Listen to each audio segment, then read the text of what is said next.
Welcome to the 23rd episode of the Backlog Boat.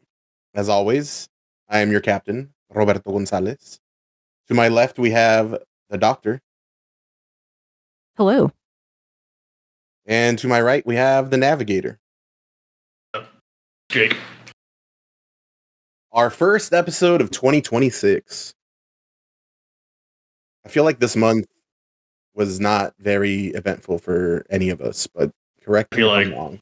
This month was very eventful for me. What the fuck? Well, I meant like, I guess technically you haven't talked about that yet, but I meant like after that. Because of that, you weren't able to do anything. You can start, Jake. Yeah, I guess. Sure, I mentioned I was having surgery on the last episode. This is true. And now I have gone and done said surgery. And it honestly wasn't as bad as I thought it was going to be. Like, the doc hit me with you got a 4-month recovery period, but I must have missed the part where, like, that was, like, the worst case scenario. And he's like, yeah, you're going to have to do all this fucking physical therapy. And they gave me, like, perk 30s that I had to go pick up ahead of time. So I was kind of expecting my shit to be fucked up for, like, months. But, no, basically went as well as it could have gone. So I will be back up and streaming as of today. And I guess my fucking career in athletics is rescued. Because my joints were shit due to genetics, yes, but they were shit because of a fixable problem that is now fixed. So God tried to nerf me, and modern medicine told him no. I mean, you also found out really like what, because your other knee may or may not, right? It's a 25% chance. So people that have this particular genetic defect or whatever, there's a 25% chance of it being present in the other knee. But yeah, it's basically like you have too much tendon, so it's like pushing the bone out, which is putting constant strain on your joints. So they're just more likely to snap. And I guess most people that have this fucking problem figure it out a lot sooner. Like, they usually tear their shit up in, like, high school doing, like, athletics. So I'm kind of surprised I haven't. So does this injury apply to the broken bone theory or not? Because, like, I mean, broken bone theory. It's like you didn't break a bone, right? No, it was literally just fucking cartilage. Yeah, every time I do jujitsu, like, my knee would, like, lock up and swell and shit. It would just be a fucking nightmare. So, like, maybe after I'm fully back up and healed, I can give jujitsu another shot.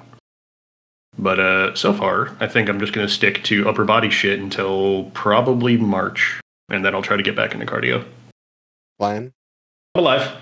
My expectations were overblown, which is fine, because I'd rather have very low expectations, which was to die, and then not have those expectations met than expecting to not die and then die. That would be very upsetting. I was going to say, to be fair, I don't think you would have cared at that point.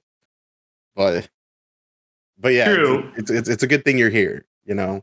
I was looking at the paperwork, and it was like, it's a non-0% chance you'll die. You shouldn't. You really shouldn't. But it still ain't 0, and I was like, what if, though?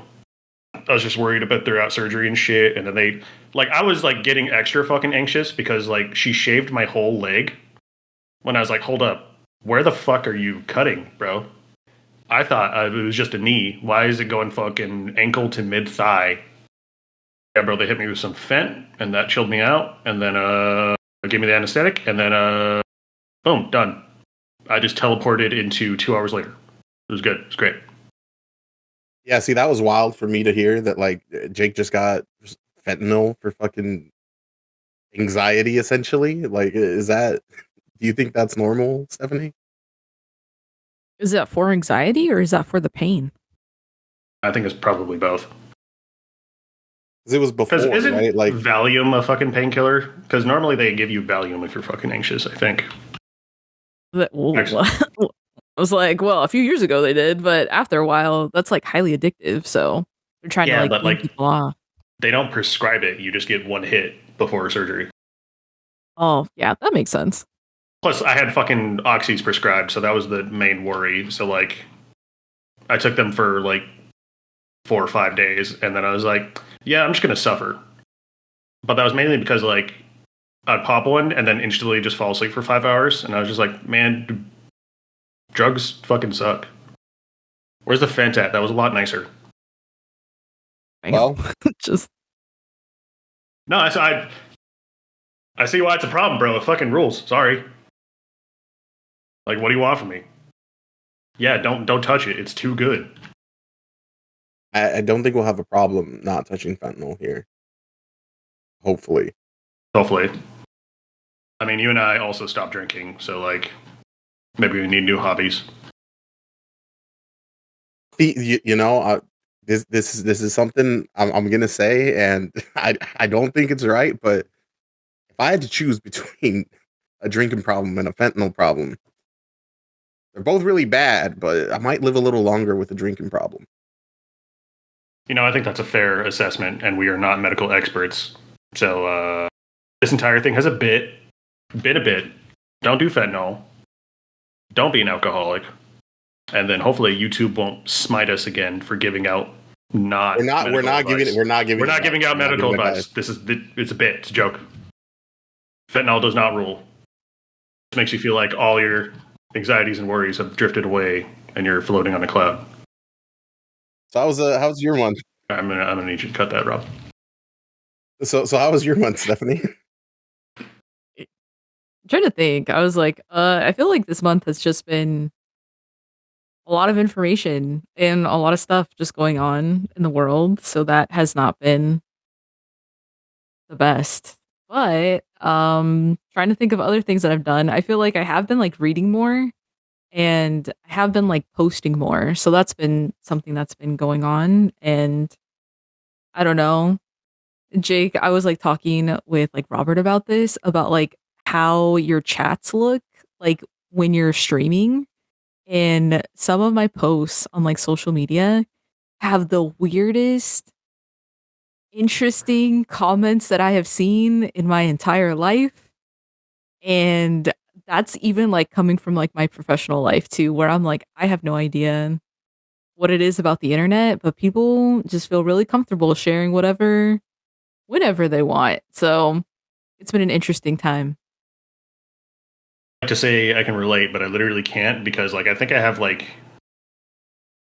one viewer that isn't somebody I know who will like randomly show up sometimes, and it wouldn't surprise me if they just never look at my shit again because I've been on hiatus for 3 weeks. So I basically have like 0 viewers. Well, technically you have one, right? We still have to count them. But I mean, yeah, if they show up to the stream today, that'd be cool. Yeah, that's sick. But so like, here's the thing, I guess, with this. So like one of my posts technically on this app had went viral, put that in quotation marks.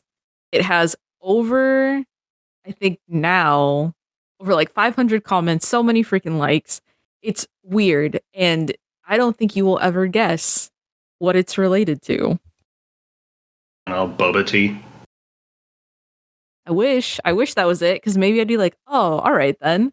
It's literally an activity that kids can do, and adults, I guess, if you're like learning English. But it's like to decode, like, have a Merry Christmas. So there's like these symbols, and then you match the symbols to letters. And that is what is going off right now. And people have been telling me that it's not Christ's birthday. And other people have been saying that they have been going through so much during the holiday season. And then there are other people that are just commenting so that they can also be seen by a lot of people in the comments to like sell things. And then there are people who are actually doing the activity and being like, oh, hey, this is like really cute to do. Or I'm going to do this like with my students or whatever. And it's just like crazy that everything over just like a Merry Christmas post is there. And I don't know. It was just interesting to see. So you made a Christmas cipher, and then you were instantly hit with a "fuck you! How dare you bring back my holiday trauma?" People like you should not be allowed on this fucking app. Literally, some people were like, "What the heck?" And then other people started talking with other people about that too. And it was really interesting though, because somebody like mentioned that they were having a really hard time. And I had commented to that. But there were a lot of other people who actually commented to their like comment, just being like, hey, it can be tough during this time. That was like the one good thing that I saw out of this, where I was like, all right, maybe it's not all bad. And then there were other things where I'm like, why is this a thing? And I'm hoping like because now I got like notifications set up and like chat interactivity shit, and then I got a combined chat, and now I got a 3 monitor setup. So this week I've basically been setting up all my stream shit. So maybe it'll pop off a little more, and then we'll have 2 internet stars in this podcast. I would not say I'm an internet star. That was like the one thing I got, but Oh, it's all downhill from here, and by downhill I mean uphill. First you're gonna hit it big, and then you're gonna start making the big money, and then somebody's gonna make a fucking cancellation YouTube video about you, and then you're gonna have to like make a response video, and then that's gonna be received poorly. it's gonna be Jake, the one that's canceling me, so it'll be great. Yeah. It'll Sorry, all just come full circle. Now that Turkey Tom's been dethroned, there's a fucking power vacuum. Just kidding. All right then. But yeah, that's all I got. Anything else that you all had seen throughout the month? I basically just worked all month. Like I had very few days off. I was all by myself, so I was just running everything. And I went and saw Jake once, and I'm sure we'll talk about some of the stuff we did then. But Twice, you dumb hoe. oh, that's right, I did go twice. And I also saw you, but I mean, it's cool. It's whatever. That's true. That's true. We did hang out too. Yeah. What I mean is, like, it was a very very busy time. Like, I didn't start, you know, becoming internet famous or getting her 30s. I was just glad it didn't snow. Boring. Anyway, yeah, I honestly didn't really. I did nothing but consume media this month because for the first half of it, I was high on perks, and for the second half, I literally couldn't walk down my fucking 3 flights of stairs, so I was just stuck in my apartment. So it was a good time to play some video games and binge some anime. Well, Jake, why don't you start us off with one of the games you played? So this month, because I had a bunch of free time, because I was just supposed to sit on my couch with my knee elevated, I beat some long-ass video games that I've been trying to get through for like basically the whole year. Just bam, bam, bam, hit them all out. And the first up, the top of the list, is Legend of Zelda Breath of the Wild. Been like a on and off 4-year journey that I just buckled down and beat in one shot. You streamed some of this, right? Yeah. Yeah, I streamed like me being pissed off about it. I do think this is a good game. I do not think this is one of my favorite Legend of Zelda games, and it'll probably be towards the bottom of the list. But that's just because it is combining a bunch of shit that I don't like and trying to appeal to people that like that shit. Because I'm pretty sure I've made my thoughts known about open world games, but I am old and lack time. So I'm not super into large open world games with infinite content anymore. I kind of like my shit to end. And there's too much shit to do in Breath of the Wild. You got your little shrine quests that are your little puzzles, and then you got exploring the regions and getting all the towers, and then you got collecting all the insects and the fish and the fucking getting all the dragon shrines. Bunch of stuff. But I did have fun with it. I do think it is a good game. I think the climbing and gliding mechanics are fun to use and utilize. Every time I'm trying to get from point A to point B, it is like a Death Stranding style plan my fucking route so that I just don't die via exhaustion. But what people don't tell you about this game is Breath of the Wild is hard as fuck. Like, Breath of the Wild will slap your dick off if you're like caught lacking. See, so I've only played like the older ones, and I haven't beat any of them all the way through. So, you know, fake fan, get that all the time. But what's the main storyline quest for this one? Like, basically, Ganon succeeded. Hyrule is under an apocalypse. Zelda is using what's left of her power to like keep him from annihilating everything. And basically Link has been put in like a stasis chamber for the past 100 years to heal. So you need to basically gather a bunch of resources so that you can go fight Ganon. And I guess the neat part about this is you can go fight Ganon whenever. There's nothing stopping you once you get out of the tutorial area from just beelining straight towards him.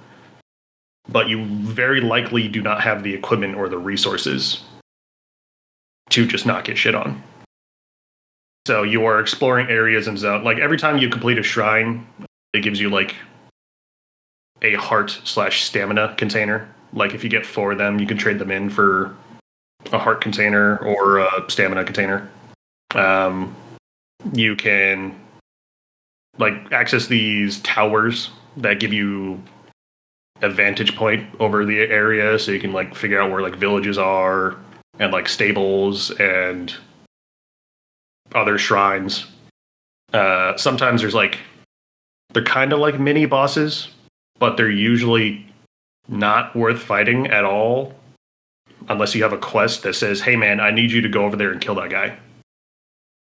The cooking shit was kind of neat. Like it has a very in-depth cooking system where you just put shit together and throw it in a pot, and then if it makes sense, you get a dish that may or may not have a buff associated with it, like heat resistance or like faster sprint speed or like temporary HP. But I kind of I didn't break the game, but when I realized you can just find truffles and then cook them, and then they're always like full health restores, I just went to the 2 areas I know that had a shit ton of truffles and then just grabbed like 50 of them and then cooked them. And then that was that. I had no other reason to experiment with the cooking system anymore. Is there any sort of like guide or like person you can go talk to like get recipes or whatever, or is it just, hey, throw shit in there, figure it out? Like there's no place you can go and see these things or learn these things. Like sometimes random NPCs will like mention recipes, but there's no like guy that you can go talk to. There's no like recipe book. So like that's kind of why I stopped experimenting, because I was like, well, I know that if I mix these things together, it'll get me this. So do I really want to like experiment and fuck that up for myself? Because like resources are kind of a pain in the ass to get. Like you have to go physically run up to them and grab them and like wait for respawns, and then some stuff only grows in certain areas. So I didn't do a whole lot of experimentation, just because like once I found stuff that I could use to restore my health, that was kind of that for me. Have you played this game, Stephanie? I have actually, and I haven't like beat it, obviously. Like even just what like Jake had said, I had like got it when I had got the new Switch, and I was like, oh damn. I will say this, and I know this shouldn't be, I guess, like a highlight, but I really did like this game because you do get a horse, and I was like, that is some cool shit. It reminded me of RDR. So anyway, that's all I have to say about it. Yeah, like you can sneak up on horses and then just like break them and then tame them. It's usually dependent on how much stamina you have. So like the harder a horse is to tame, usually the faster and sturdier it is. So like the game is built around exploring and doing shit. Like it's a explore, get shit, go do a thing, explore, get shit, go do a thing. Like it's that formula loop. I do think like a lot of these side quests are pretty shallow, which is another problem I have with like open world design. Is sometimes you get quests that are crafted with love, and those are the only ones I really care about. And then sometimes you get, hey man, go get me 10 crickets.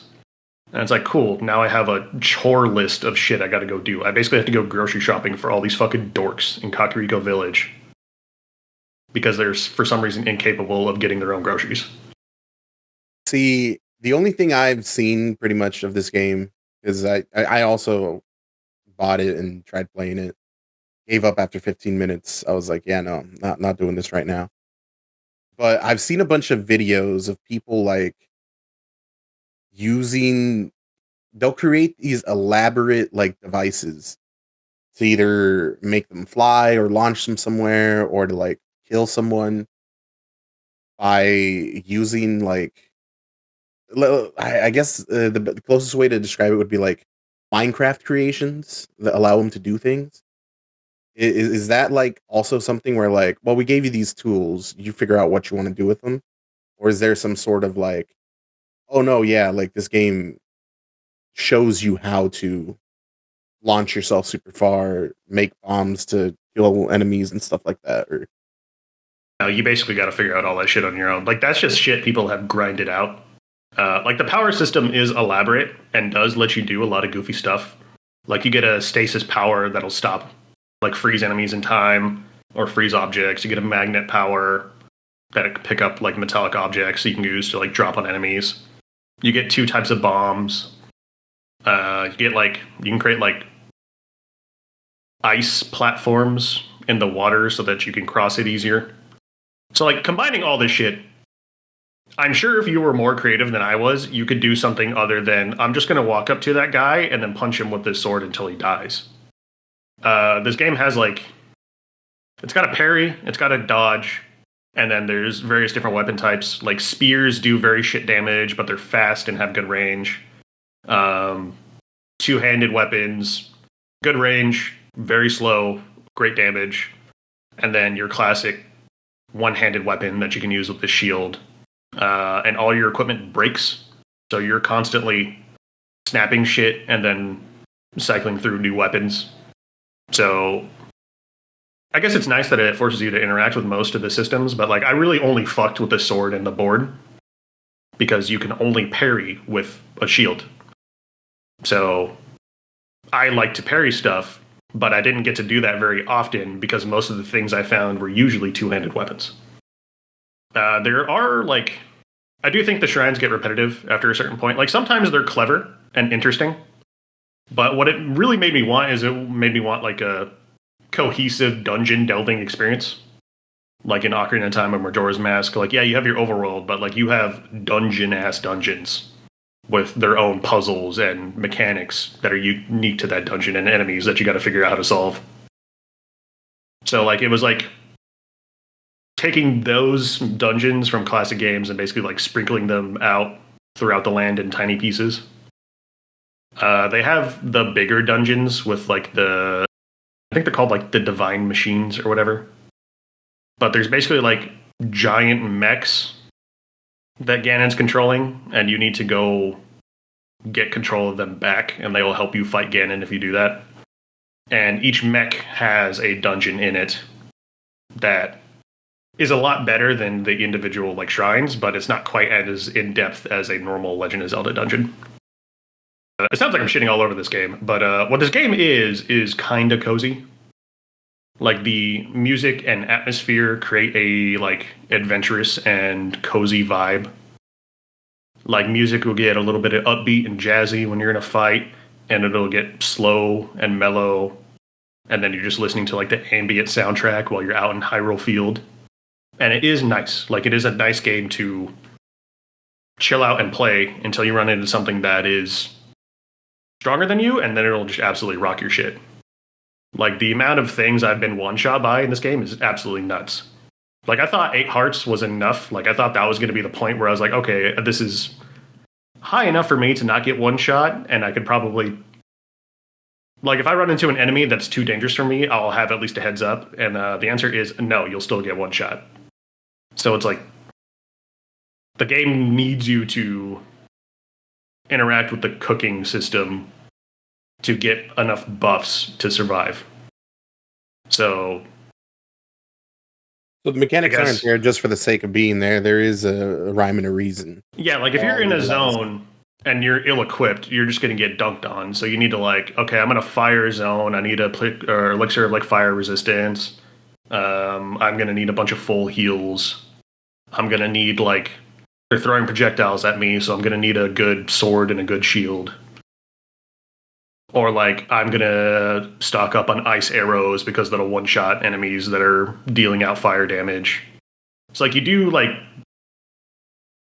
I said, you loot or you prep, you fight, and then you loot, and then you just do that over and over and over. And it is a nice and satisfying loop. The tone of the story is like it is kind of somber because like you're basically in the middle of apocalypse, and everything is riding on Link to sort it out. So every single village you run into is basically fucked and has its own set of problems. But like I feel like it was toned down a lot compared to older games because like things in Ocarina of Time are fucked. Ocarina of Time is one of the scariest fucking video games I've ever played. Like that shit made me so uncomfortable that there are certain levels I could not play as a kid without like an adult in the room. But I don't know, Nintendo doesn't want to alienate any children, so a lot of the darkness of this game is implied. I feel like a child couldn't play this game, but yeah, that's also the weird is like they want it to be for children, but this game is hard as fuck if you don't like have a specific route to run. And so are the horses like just there to be cool, or like is the map big enough that like no, you need the horse or else you're gonna be walking for like hours? No, you need the horse or you're gonna be walking for fucking ever. Like this game is kind of a slog without a horse or like without enough stamina to climb up somewhere high and then just glide to wherever you need to go. How far into the game does it take to get the horse? You can get them pretty quick, but the other issue is the game doesn't really tell you where to go. Like there is a main road, and if you follow that main road, you'll run into like, okay, this is a place where I can upgrade my gear and get a horse and buy shit, and like somebody who like will tell you to go do the main quest. But the first time I played this game, I didn't follow that road because I wasn't paying attention, and then the game just got really, really hard and got really, really tedious. Okay. So all I'm hearing is go play Ocarina of Time. Hold off on this one. Nah, I mean if you like open world games, this is a good one of those. I just really like dungeon crawlers. Like that's my comfort zone. And I really like Legend of Zelda style dungeon crawlers. Because like you'll get a new item. In my head, the Legend of Zelda formula is cool. Go to a dungeon, get a cool new item, use that item in unique and interesting ways to solve this dungeon. But you don't really get that in this game. The dungeons are pretty... They kind of have a formula to them once you see it. It's like, okay, cool, you got to do this thing to get into the mech. And then inside, it'll usually require you to solve puzzles with the 5 powers or whatever that you have at the start of the game. And then you fight a boss after you solve all the puzzles.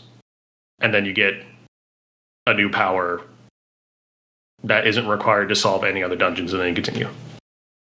But I think mainly a lot of people like this game for the vibes. And if you just want a game with chill vibes, this is here for you. Okay, wait. So, like, for your rating, though, Jake, from a scale of 1 to 10, 10 being the best, 1 being the fucking worst, where would you rate this game at? Personally or objectively? Personally. Like a 7. C rating? 7 out of 10. Like, I think it's good. I think it is polished as shit, and the presentation is really nice. I got over the formula after, like, maybe the second dungeon. But just due to the nature... Like, I had to do a lot of grinding, and I didn't enjoy the grind. So that might be the difference. Is if you enjoy the shrine grind, that may or may not be what makes or breaks this game for you. Because when I was like halfway through the game and still getting one shot by enemies, I was like, okay, so I need to go get way more heart containers just to not die. Or I guess you can just strap up and never get hit, but I'm not that gamer anymore, bro. I don't have it in me. Just don't get hit, bro. Yeah. Just don't get hit. Fair. That's fair. Now time to play the second one. Fuck that. I think I will wait another 10 years before I touch that game. Also, like, I know I made the game harder for myself because I'm a dumb asshole. But, like, that's just the way I play open world games, and I can't help it. Because if I run into a fight, I'm just going to fight it. So there are, like... Jake doesn't know how to back away and come back. He's like, nope, I'm here now. Gotta use up everything, including 10 hours of time. Yeah, because there's like mini bosses that I ran into that were fucking my shit up, and then the name of the game was literally don't get hit, and then it turned into me using every single, like, I think by the time I fought my first Lionel, I had broken every single weapon and every single shield I had in my inventory, and used every single healing item in my inventory. And I was like, yeah, fuck you, I got you. And then he drops like an ass shield and an ass sword that I'm never going to use. And I'm like, cool, this is definitely worth it. I think I understand why you don't like Elden Ring now. I mean, that's another game that's still on my hit list, but like... It's a game that's literally like, hey, come back to this. If the health bar moves, I can kill it. Fair. And if I can tank at least one hit, that means I can make X amount of mistakes. So if I have 5 healing items and I'm allowed to get hit once, that means I can make 9 mistakes prior to death. We call that Jake math. All right. Well,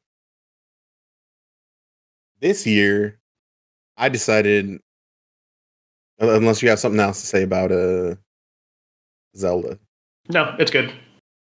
Go play it if you like open world games, if you like Zelda games, and you think you would like an open world Zelda game. Despite every single piece of criticism I gave it. Well, this year I decided I'm gonna grind it out. I'm gonna grind out all those games that I haven't fucking played that are actually on my backlog that I keep getting bitched at for not playing. So I finally beat one run through of Fallout New Vegas, a game which you have both played. A round of applause, everybody, ladies and gentlemen. After 15 years, he's finally done it. He's played my favorite game of all time. Insert the sound bit. Yeah. Did you beat it, Stephanie? I did, but it was a long time ago. Okay. Before this, I had started playing this game like 3 times, and one of the biggest deterrents of this game is that it doesn't fucking run. Like it's unplayable base. So you gotta mod it out. You gotta figure it out. And the first time I tried playing this, it was fresh off a Skyrim run, which I also didn't beat that game. But I'd go crazy with mods, do all this cool stuff that I wanted to do, and so I thought, oh yeah, New Vegas, I'm gonna do that too. I'm gonna mod the shit out of this game. I gotta mod it anyway to be able to play it. And that didn't work out. Second time, Jake here was like, hey, here's a mod list. This is all you need. Just do this and then run the game. And then that worked for a bit. Did. I was doing my playthrough. I was enjoying it. That was the first time I realized, hey, this is the first game I've played where it feels like my choices matter. Because there's games where it's like you have route A or route B. Sometimes you even have route A, B, or C. But they're fixed points in time in the game where those decisions matter. You'll see that with games like that, Detroit Become Human or whatever, where it actually shows you all the branching paths. Yes, there's decisions that matter, and they do affect the game, but they affect it literally like at a point in time in the game where it's scheduled. It's like, hey, if you did this, then this is what's going to happen. where it's like, hey, um, if you didn't do this, then once you reach this point, that's gonna have a consequence. Fallout New Vegas doesn't do that. Fallout New Vegas is it's a whole world that's currently existing, and when you do something, it affects the entire world. Like if it's someone who that decision doesn't affect, then when you interact with them, it won't matter. But if it does, you will go somewhere and you'll talk to someone, and your actions will be there. It's like, oh hey, you did this thing. Everyone in the world that you interact with knows that you did this thing. If they know. Like obviously if they don't know yet, then that also applies. Like if you did something bad but someone doesn't know yet, then like you can get away with it. You can be like, "Oh yeah, no, you can lie, you can do all these things." And I've never seen that where your decisions matter but not just like at fixed points in time, not scripted events. It's like, "No, this is literally a sandbox where everything is happening at once." If you kill someone like that had quest lines or whatever, sucks to suck. You just don't get to do that now. I would say it's less of a sandbox and more of like the simulation of a world. I mean, I guess, yeah, sure. Because like a sandbox, you just do whatever and it's your playground, but like you feel like a guy in world and your actions have consequences for the people around you in this world. Yeah, like I think the thing that got me where I was like really like damn is really early in the game there's a mission where so it's not even a mission, there's a quest and you can choose which factions to side with, which factions to do whatever with. And at one point you get to this prison. And I went in there and I murdered everybody. Like I just destroyed everyone in there. It killed everyone. And I was like, all right, cool. Went along my way. Go to this other fucking town. I walk in. There's a guy. And at first the guy's just talking to me. And then he like looks at me and he's like, wait, you're that guy. And I was like, what? He's like, you're the fucking guy that killed everyone at that prison. And before this, on my other playthrough, I had seen this dude. I had talked to this guy. And I hadn't gone and murdered everyone at the prison. So when I went there, I was just like, hey, what's up? And talked to him, had a normal conversation. But he like knew that I did that. Like, and it was weird to see that like something I did in game was actually being spread like almost like a rumor in real time. And I know some games have like, you know, Red Dead Redemption has the honor system or whatever, people react differently. But this was more specific. It was like, hey, you did this thing and I know about it. And I don't know why that I've just never experienced that in any other game. And this game is full of like the whole game is that. It's just everyone reacts to every little thing you do. And that's I think a big upgrade from like in Red Dead Redemption when it's like, "Oh, you're either treated dishonorably or you're treated honorably." And it'll just change the voice lines, but there's no specifics, just it's just we're either going to treat you like a good guy or a bad guy. And I don't know, that's really cool. Kept playing, kept going through, was almost going to make it to New Vegas. Then my game started crashing, didn't work. Boom, dropped that game for another 5, 6, 7 years. I don't know how long it was when I did that playthrough.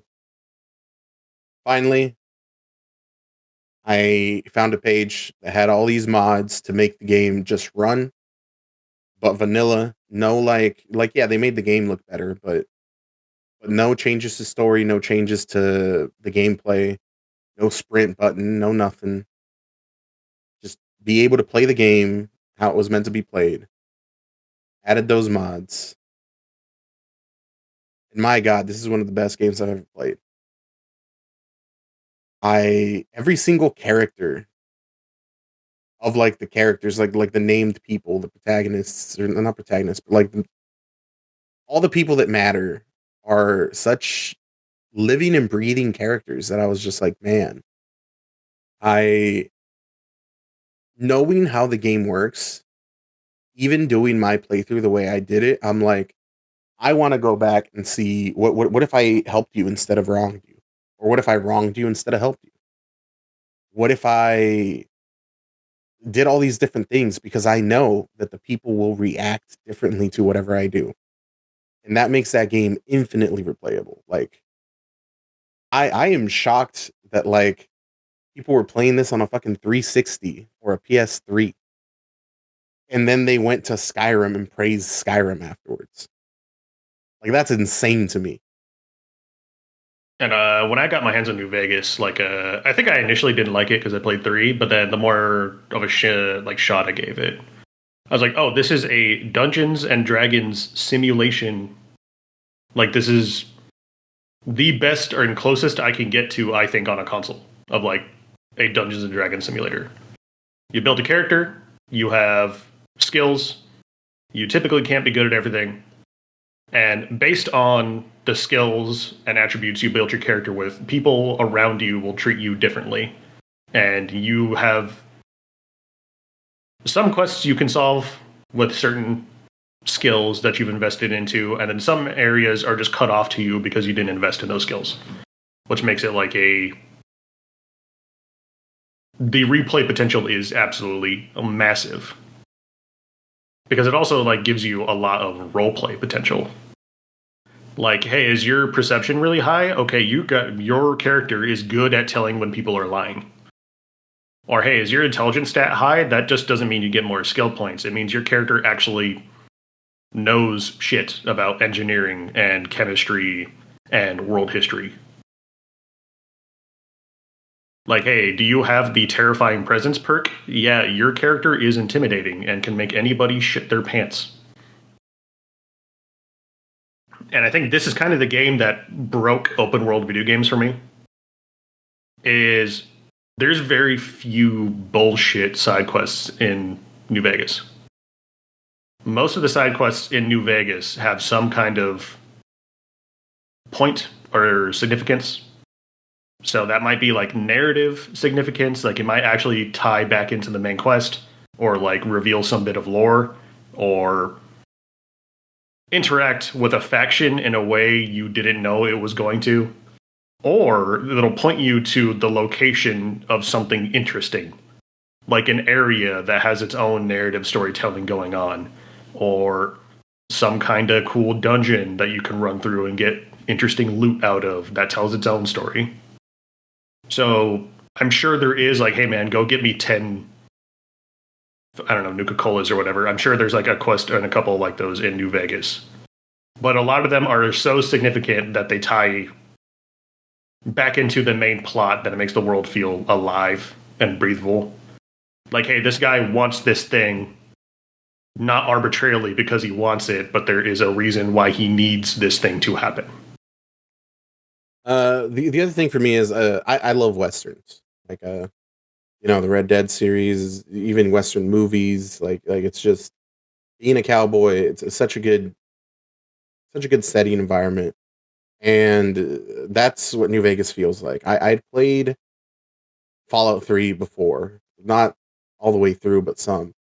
And Fallout 3 does not feel the same as Fallout New Vegas, even setting wise and everything.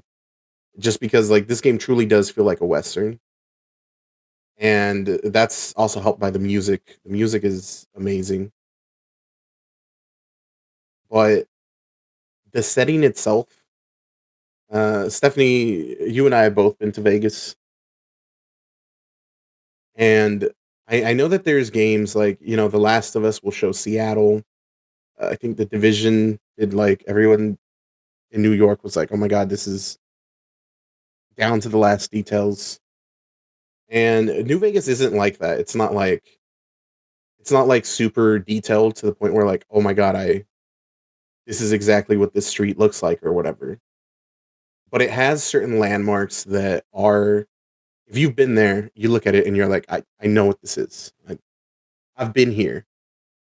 And it doesn't use them in a way, like I said, how The Last of Us, it will have places that are like recreated down to the T. Same with the Division and all that. This one, New Vegas does this interesting thing where it's like, no, we're just gonna do whatever we want, and we're just gonna have these places that people can recognize if they've been there, and that just adds a lot to it. I think, like it does feel like a post-apocalyptic Las Vegas, and I don't know, that's really cool. Yeah, I was about to say. So during this time when this game actually came out, living in Vegas, and it was like a huge fucking thing. And this is gonna date me, but that's all right. So this came out when I believe I was like in middle school, maybe going into high school or somewhere around that time. This game is like, not to say old, but it is pretty old. It's It's like old. 16 And years old. It's old as fuck. yeah, so it's like just throwing all that out there, but really cool even to see like 16 years ago, like this game was kind of like ahead of its time, and it's really cool to think about. But anyway, there was even more of like kind of like a specialness to it because everybody in Vegas, not to say everybody and their grandma, but a lot of people were like, "Hey, this is like basically like about us. Let's see what's going on." And I didn't know this until I think I had played through the game, but it's actually based off like what Vegas looked like in the 1950s. And so I thought that was pretty cool just because there is like New Vegas and then there's Old Vegas. And recently they have been getting rid of like Old Vegas or what they call like Fremont Street. But I believe there's still like a casino or two that is still standing that you can still like see. But a lot of them have been blown up. So it's kind of like, I don't know, it's like a relic to history almost. And kind of looking back at like what Vegas could look like. And like you mentioned, I guess like it being more post apocalyptic and like just the passage of time. It's just like so cool to think about. So my 2 cents on that. No, it is, and especially now with the show being as popular as it is, and season 2 of the show that specifically takes place in New Vegas.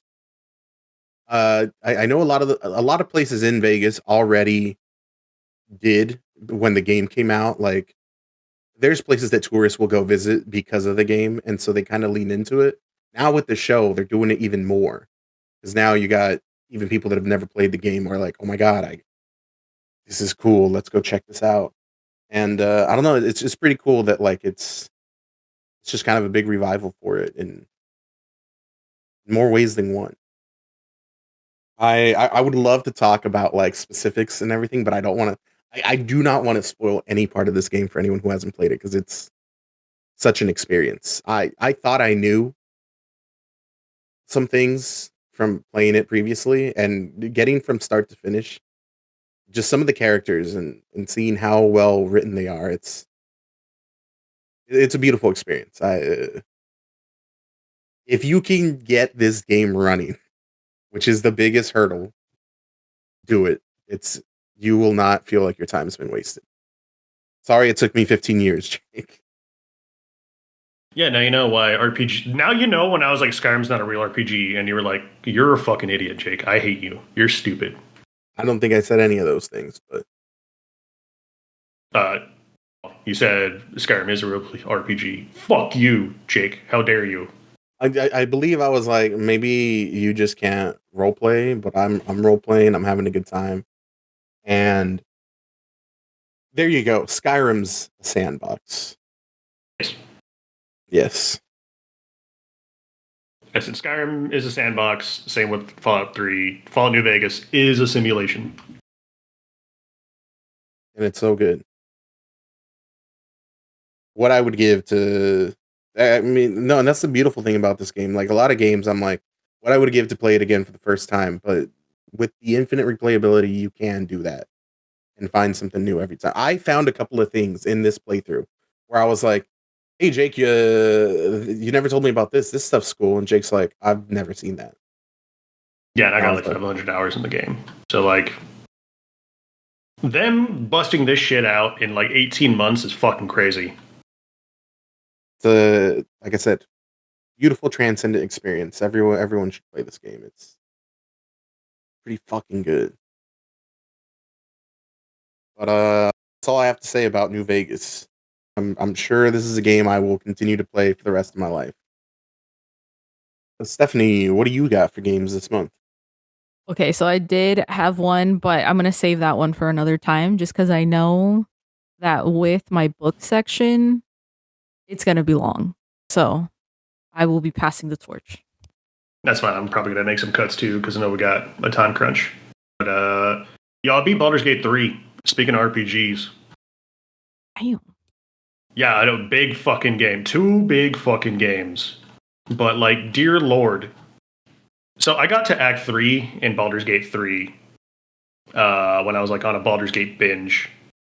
And I have my weird little gnome alchemist bomber character.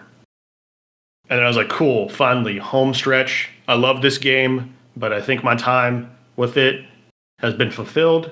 I'm just going to go. I'm going to go beat the main quest. I'm going to do all the side quests in Act 3.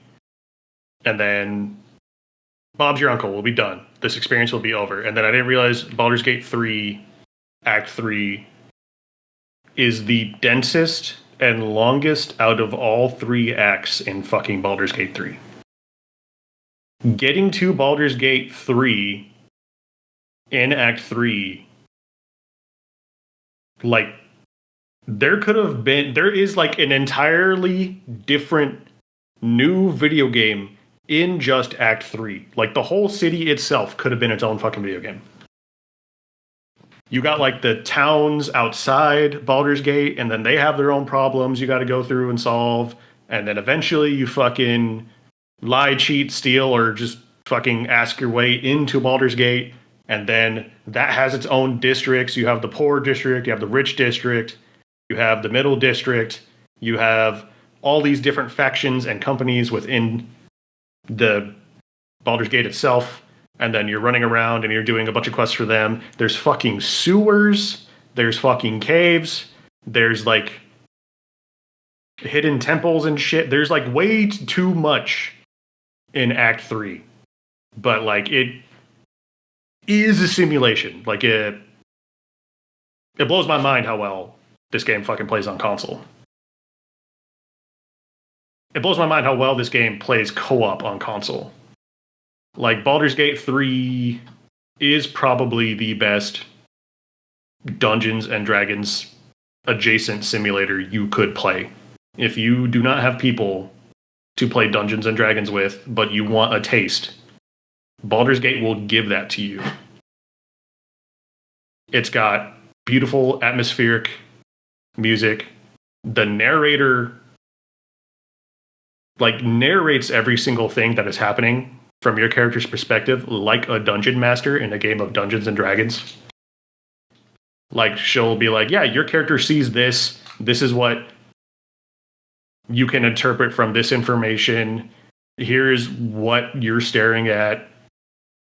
And then you're building up like a party that you can get to know and have relationships with. And it all builds up towards the end of the game if you didn't get them killed or tell them to fuck off and then just didn't abandon them. And then you get to see where those storylines go and play out. And then the final act of this fucking game is just a prolonged fireworks show of every single decision you've made in Act 1, 2, and 3, culminating into whatever consequences you're going to receive from your actions thus far. And while I think this is a narrative and mechanical triumph and like artistic triumph of a video game, one of the funnest aspects to me about this game that I didn't think I was going to like that much is the combat is fucking cool. It takes the Dungeons and Dragons 5th edition rule set and basically translated it as close as it could get to 1-to-1 with a couple of tweaks. And with those tweaks, you can do some absolutely insane shit with your character. Like, you could just, okay, cool, my character's a wizard, there's gonna be a wizard, they're gonna do wizard shit. But I'm like, man, how do I get like a alchemist bomber character? It's like, okay, well, I'm gonna go wizard, and then I'm gonna take the school of transmutation because they can double up on potions. And then I'm gonna do rogue, and then I'm gonna build expertise into my medicine skill, which doubles my fucking medicine stat. And that medicine stat's used for when you brew potions. Okay, cool. I'm gonna go barbarian now so that I can throw potions as a bonus action. Okay, cool. I'm gonna go back into rogue so that I get 2 bonus actions. Okay, now I'm gonna go into fighter so I can get like action surge and get an extra. And then it's like it culminated into me being able to throw like 8 bombs per turn at people. And not only is the game prepared for you to do stupid shit like that, it kind of expects you to do stupid shit. And if you fucked up your build that bad and you really don't like it, there is a guy who's like, yeah, bro, give me 100 gold, which is nothing, and you can just rebuild your whole shit right now. Hey, bro, do you not like that character is a fucking wizard because you're a wizard, but you want to have them in your party because they're a cool guy? Fuck it, turn him into a warrior. Give him a fucking longsword. Turn him into a tank. Fuck it, who cares? Play this game however you want to play it. And as far as computer RPGs go, it is so weird that you have so many movement options from like a top-down computer RPG perspective. You can jump, you can fly, you could like... The physics system just works the way you think it works. Like, hey man, I have this scroll of web, and there's a pit down there. What happens if I throw a big sticky web down there and then jump on top of it? Boom, you just saved yourself from falling to your death. Sweet. Hey man, this guy just hit me with a fucking fire arrow, and now I'm on fire and everything around me is on fire. What happens if I dip my weapon into said fire pit? Oh cool, my weapon's on fire now. I'm gonna go beat that guy to death with bludgeoning and fire damage. This game fucking rules, but it is also a massive fucking video game. Like, I think I have a total of 150 hours on it, just on PlayStation. And that was like a restarted playthrough after dumping like 80 hours into the PC version. So this shit is big. But if you can make the time, yeah, go play it. It is on the list. It is on the list. Okay, wait though. So I feel like there's something that hasn't been talked about. And with these games, I think one of my favorite aspects is the shipping capability and like forming relationships and all of this other stuff. And there are just so many shippable characters. Like, oh my gosh. Anyway. Yeah, people that play Baldur's Gate are fucking cringe. But yeah, I guess if you just want to smash your fucking D&D dolls together and make them kiss, yeah, you can have that too. It is so weird to me, yeah, that like this game has managed to like capture a large female audience because you can play with your Dungeons and Dragons dolls and make them kiss. And it's like, anybody. Anybody and everybody. I'm just like, dang, it's a beautiful time. Sorry. Anyway. I play Baldur's Gate for the combat. It's definitely not for Shadowheart. I'm looking at games that have managed to like, because my sister's like, this is a fucking stupid ass boy game when we're playing like Ready or Not. But then I'm like thinking about, okay, what are games that are for everybody? And I'm like, I think it's just because if you have dolls and you can make them kiss, I think like both genders will flock to it. Like, everybody likes The Sims, except Robert. Everybody likes Baldur's Gate. Everybody likes fucking Stardew Valley. And I was like, I think that's the code. I think that's how we can break down the barriers between the genders. I think that's how we can unite as one. We just play Dollhouse together. And you can, because this game has multiplayer. The multiplayer, while very fun, I recommend people do not touch that shit until you beat the game. Yeah, because that was That's the first time I played it. The first time they got me into playing this. That's how I played it. I played it like that with co-op, and in a game where decisions matter and like have consequences, it was a little like I'd be like, all right, cool, I'm gonna go do this, and then like just Jake going like, hmm, hey, just so you know, if you fuck this up, you instantly die, game over. And I was like, all right, cool. And then I mentioned that fact, and I was like, all right. And so Jake was like, all right, cool. You know what? Just let you guys do whatever you want. It's fine. And then we proceed to go following me, the one person that doesn't know how to play this game or doesn't know anything. I proceed to get us all killed in a fucking fire room. And Jake's just like, yep, we came here with without this, this, and this, but you know what? I'm letting you do whatever. And so I was just like, all right, maybe it's best to everyone's on the same level before doing a co-op run. I think you're making me sound more bitchy than it actually was. It was just like, hey man, I am the squishiest one here, and I don't want to die. So we should do this later. And then you're like, nah, fuck it, we ball. And then, yeah, I just instantly die. And I was like, well, I guess I'll watch y'all play the game. Which we also died. Yeah. Good time. But yeah, I mean, I'll eventually play that, though. It seems like a good time. Yeah, I can glaze this shit all day. So let's not do that. What do you got, Rob? The only other two games I was going to talk about are Sonic Racing and Gunfire Reborn. So, yeah. We can run through them quick, or I don't know what other games you got. I think the one that we don't share, I'm going to be rapid fire on, just due to the nature of it. Okay, I'll do Sonic Racing. You can do Gunfire Reborn then. Even though I'm sure Jake will say this a lot better than me. Sonic Racing is like Mario Kart, but better. It's faster. Doesn't seem as slow. Probably has a little more RNG than Mario Kart and less skill, just based off the way our games. I think you're a fucking idiot and you're stupid and you're dumb and you don't know how to race. I mean, any questions? Mario Kart game with Sonic characters, Sega characters. All the basics, you know. You have big heavy cars, you got small light vehicles. You can go fast, you can boost, you can drift. It's another one of those, but it's really fun. It looks nice. It's got a lot of collabs. You got fucking Minecraft, you got SpongeBob, you got Hatsune Miku. You can fucking edit your car and make it look cool.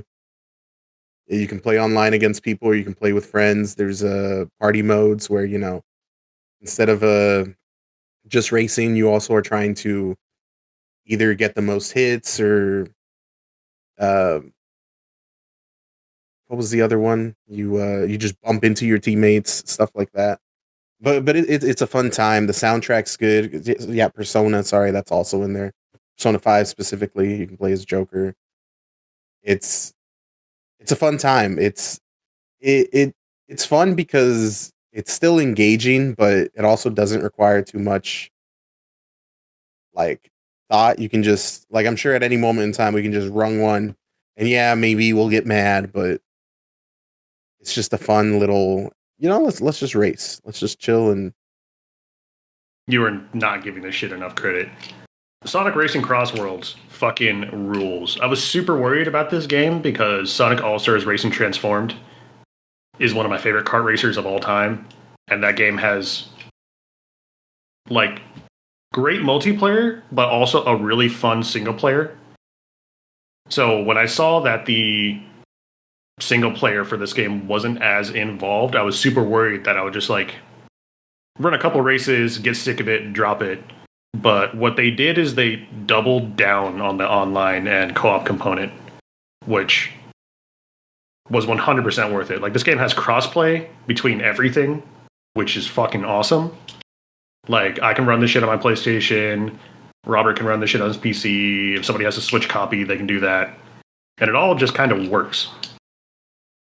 But what the Sonic racing games are typically known for is chaining boosts, because there are a bunch of things you can do to boost. So they have like boost pads, they have drifting will get you a boost. Obviously, there's items in boxes that'll get you a boost. And then you can do tricks in the air to get a boost. So once you hit a certain point, once you have enough knowledge of the maps, you hit a point where you are, if you're not boosting constantly, you're losing. And once you realize that's the epiphany, that's what separates you from the people that are like coming in last, you gotta lock the fuck in. You gotta fucking race.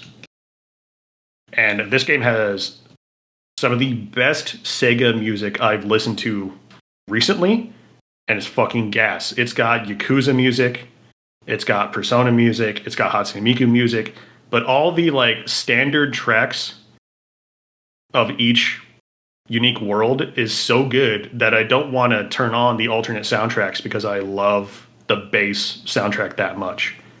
And the gimmick with Crossworlds is you pick a map, and the first level or first lap is just that map. And then the second lap of that track is like randomly picked. So whoever's in first in the second lap, at some point a straightaway will happen, and then the straightaway will have two different like boost pads. And it'll say like, hey, this boost pad will take everybody to this world, or hey, this boost pad will be random or take them to a different world or whatever. So it keeps you on your toes because you're not going to know what map you're racing on during the second lap.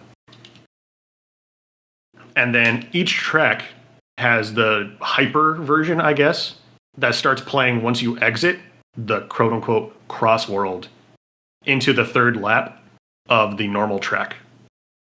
And then on top of that, yeah, there's like online events.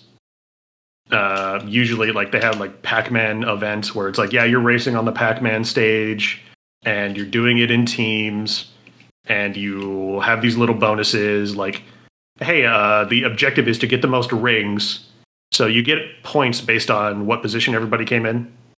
Normally, like you would do in a Mario Kart team event, but it's like, hey, the team with the most rings also gets a bonus. So you have other things to prioritize. And they also have like, yeah, the team with the most hits will get the bonus, or the team that has the most dabs, which is like when two cars bump into each other on their own, the same team, they'll get a little bit of a boost. So you're just constantly dabbing each other up to get that speed boost going. And it's fun. This game fucking rules. I'm glad I have managed to get my friends into a kart racer they want to play. Because I fucking love kart racers. And every time I'm like, look at this precious little thing that I found, guys. Check this out. This means a lot to me. They take my heart and step on it and shit all over it and throw it in a dumpster. That's what I do every time. Not this time. Okay, so I literally just looked up the characters right now, and it seems like there's like hella characters. Is Mega Man in this one too? No, that's Capcom. But usually, like in Sonic All-Stars Racing Transformed, most of the roster is Sonic characters, but they also treat it as like a Smash Bros. Style Sega guest characters get to come in. It is fucking weird that Pac-Man and fucking Minecraft Steve are in this game. I don't like Hatsune Miku makes sense because Sega makes the rhythm games for her, and Joker makes sense because Sega owns Atlas. I have no fucking idea what these other two guys are doing there. Okay, though, but like, hear me out. So I just looked up these characters. Maybe they're in different games then. Maybe it's not Crossworlds, I guess. But there was also like Avatar or something like that I had saw. So like, what are the characters then? I think Avatar is coming to fucking Crossworlds. Hold up. Sonic Racing. I was like, yeah, I don't know if you're looking at Sonic Racing All-Stars Racing Transformed or... It just literally is just a website that has like all the characters, I guess, in the games. So I was like, okay. Holy shit, yeah, I didn't even know Mega Man was coming. You're completely fucking right. Mega Man... Yeah, because I was like, what? If Mega Man was in it, that'd be so cool. But anyway... He's never... Okay, whatever, fuck it. Your favorite Sega character, Mega Man, and your favorite Sega character, Donatello from the Teenage Mutant Ninja Turtles, and your favorite Sega character, Zuko from Avatar: The Last Airbender. When are they dropping? This year sometime. Huh. But no, it's fun. And it's fucking sweaty. Like you start optimizing the shit out of your races once you like rank up high enough. Like they even made a sweat mode because it's like you have a ranking that starts at like D and then it goes all the way up to A plus. And then once you surpass A plus, you hit legend. And then that's when shit gets real. And they recently just put out a sweat mode where it's just like, yeah, you need to be a legend just to get into these lobbies. And you are fighting some of the most gamer-leaning, fucking gamer subs pounding, fucking a broken thumb having ass motherfuckers that kart racing has to offer. Like, I would not be surprised if some guy is sitting in the full fucking, in the full setup, in the full, like, racing sim setup, ready to throw down. I also didn't talk about builds. You have specific builds. Like, you have different car parts like you do in a Mario Kart. Like, you can, here's the back half of my car, here's the front half of my car, here's the tires. And then you can color it and then put decals on it. Like, you can put, like, real decals on it, too, which is what, like, I have a High Chew decal on my car because it looks cool. Oh my gosh. But you can put, like, a fucking Asus or, like, a Republic of Gamers fucking sticker on your car if you want to. I got Beyblades. But in addition to that, you have these things called gadgets. So you have, like, 6 slots. And then there's, like, different gadgets you can equip that are like, hey, recover from getting hit faster, or hey, you build up a boost faster while drifting, or you have a higher chance of these types of items showing up when you get a mystery box. So you can tailor your build to the way you like to play. And there's like a level of player expression that I did not expect from a like kart racer. This game fucking rules. It's fun. If you ever play it, just make sure you have items on the last lap and then just burn them at the end and fuck everyone who actually was using skill to be in the higher. That's the skill though, bro. You gotta. I intentionally, if I'm in the lead, I drift in such a way that I take away boxes from anybody who's behind me. Like, I'll look behind me, see what boxes they are going for, and then intentionally get in the way to deny them boxes. So that I don't get fucked. Yeah, one time I was streaming my game to. I was like, oh yeah, this is how you play this game. This is how it is, and I had died, and I made it all the way to 12th place on the last lap. And I was like, all right, cool. Let's see how bullshit this game is and how far I can go up. There's a little item where it like just teleports you ahead a certain amount of, I don't know if it's space or characters. I don't know. A bunch of little diamonds appear over every character and you just zip, zip, zip. And suddenly you're closer ahead. And I don't know if this was a glitch. I don't know if you can do this in this part of the map. But I used it in such a way that it literally took me to first place. And I was in like the last couple of seconds. And I got hit, and I think I ended in like 4th place. But it was just insane how like literally that's how you do it. You save your items till the end. You use them at the very end, and then it doesn't matter that you were in 12th. You can. Okay, that only happened because it is a certain amount of spaces. Well, like a certain amount of positions. Like usually like 6. Yeah, but so you zipped into 6th. Everybody in front of you probably got dunked on. No, it's because it was instead of going through the path, it went through a shortcut. Oh, okay, well, I mean, that's the people in front of you's fault. Because if you do not hit, if you're like in first place, you need to hit every single shortcut to like stay in first place. Well, there is a certain amount of like skill that is required to consistently stay in first place, which I appreciate.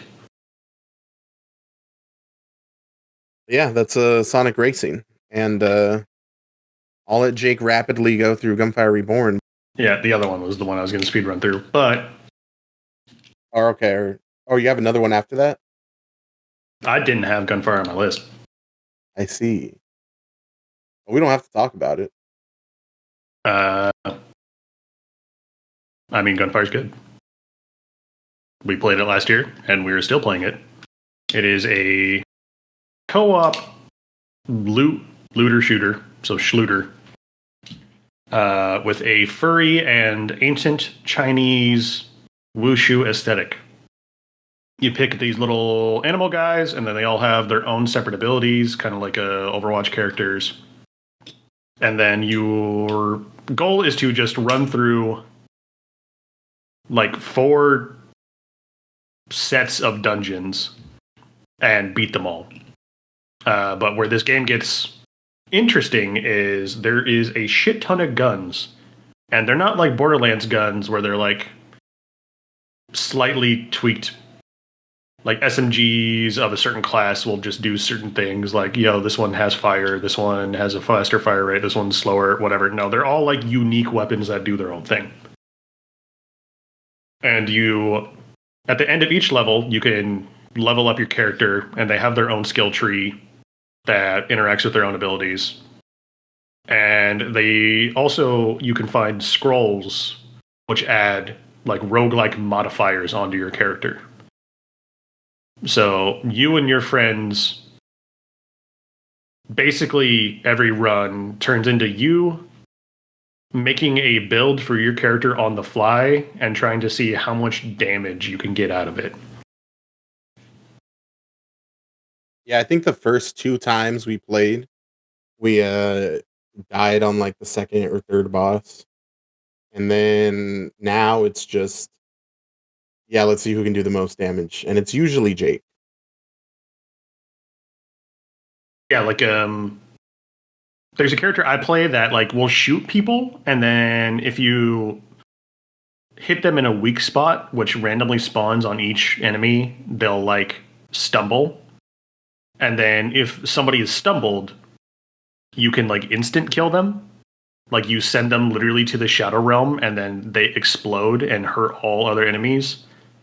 And then it got to a point where I like built in such a way that Shadow Realm skill had no cooldown on it. Whenever that AoE from the explosion hit an enemy, it would stumble them. So it just turned into all I had to do was shoot a guy once to stumble him, and then I could Shadow Realm him. And then it would give me infinite Shadow Realms until every single character on the map is dead. Like the power scaling in this game is fucking insane. Yeah, it really is basically whack-a-mole, but all your friends have hammers. Is how it feels playing this game. All your friends have 50 caliber machine guns.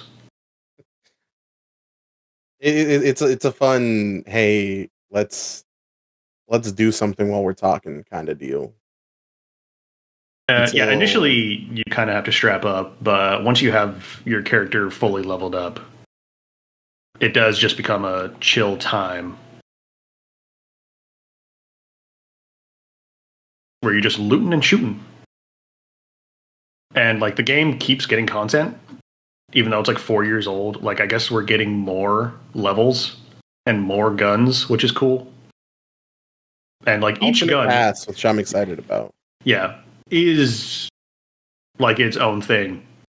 It's like, you have like your machine guns, but like, hey, this machine gun's alternate fire has a shield on it, which will block projectiles. That's interesting. Or the alternate fire on this machine gun shoots missiles or whatever. And then each gun can have like unique modifiers on top of it. So maybe like you find the machine gun you like, but it does lightning damage, which does more damage to shields. Or you find the one you like, but it does like more headshot damage. But also there's weapons like the brick, which is one of my favorites, where it is just a brick that you yeet at lightning speed. And if you hit a guy in the head with it, it comes back. And if you catch it, you get extra damage on your next brick throw. Or the dragon, which is a little dragon who sits in your palm and just breathes fire on everybody. And when you reload him, he just does a little dance on your palm and arm, and then he comes back. And it's cute.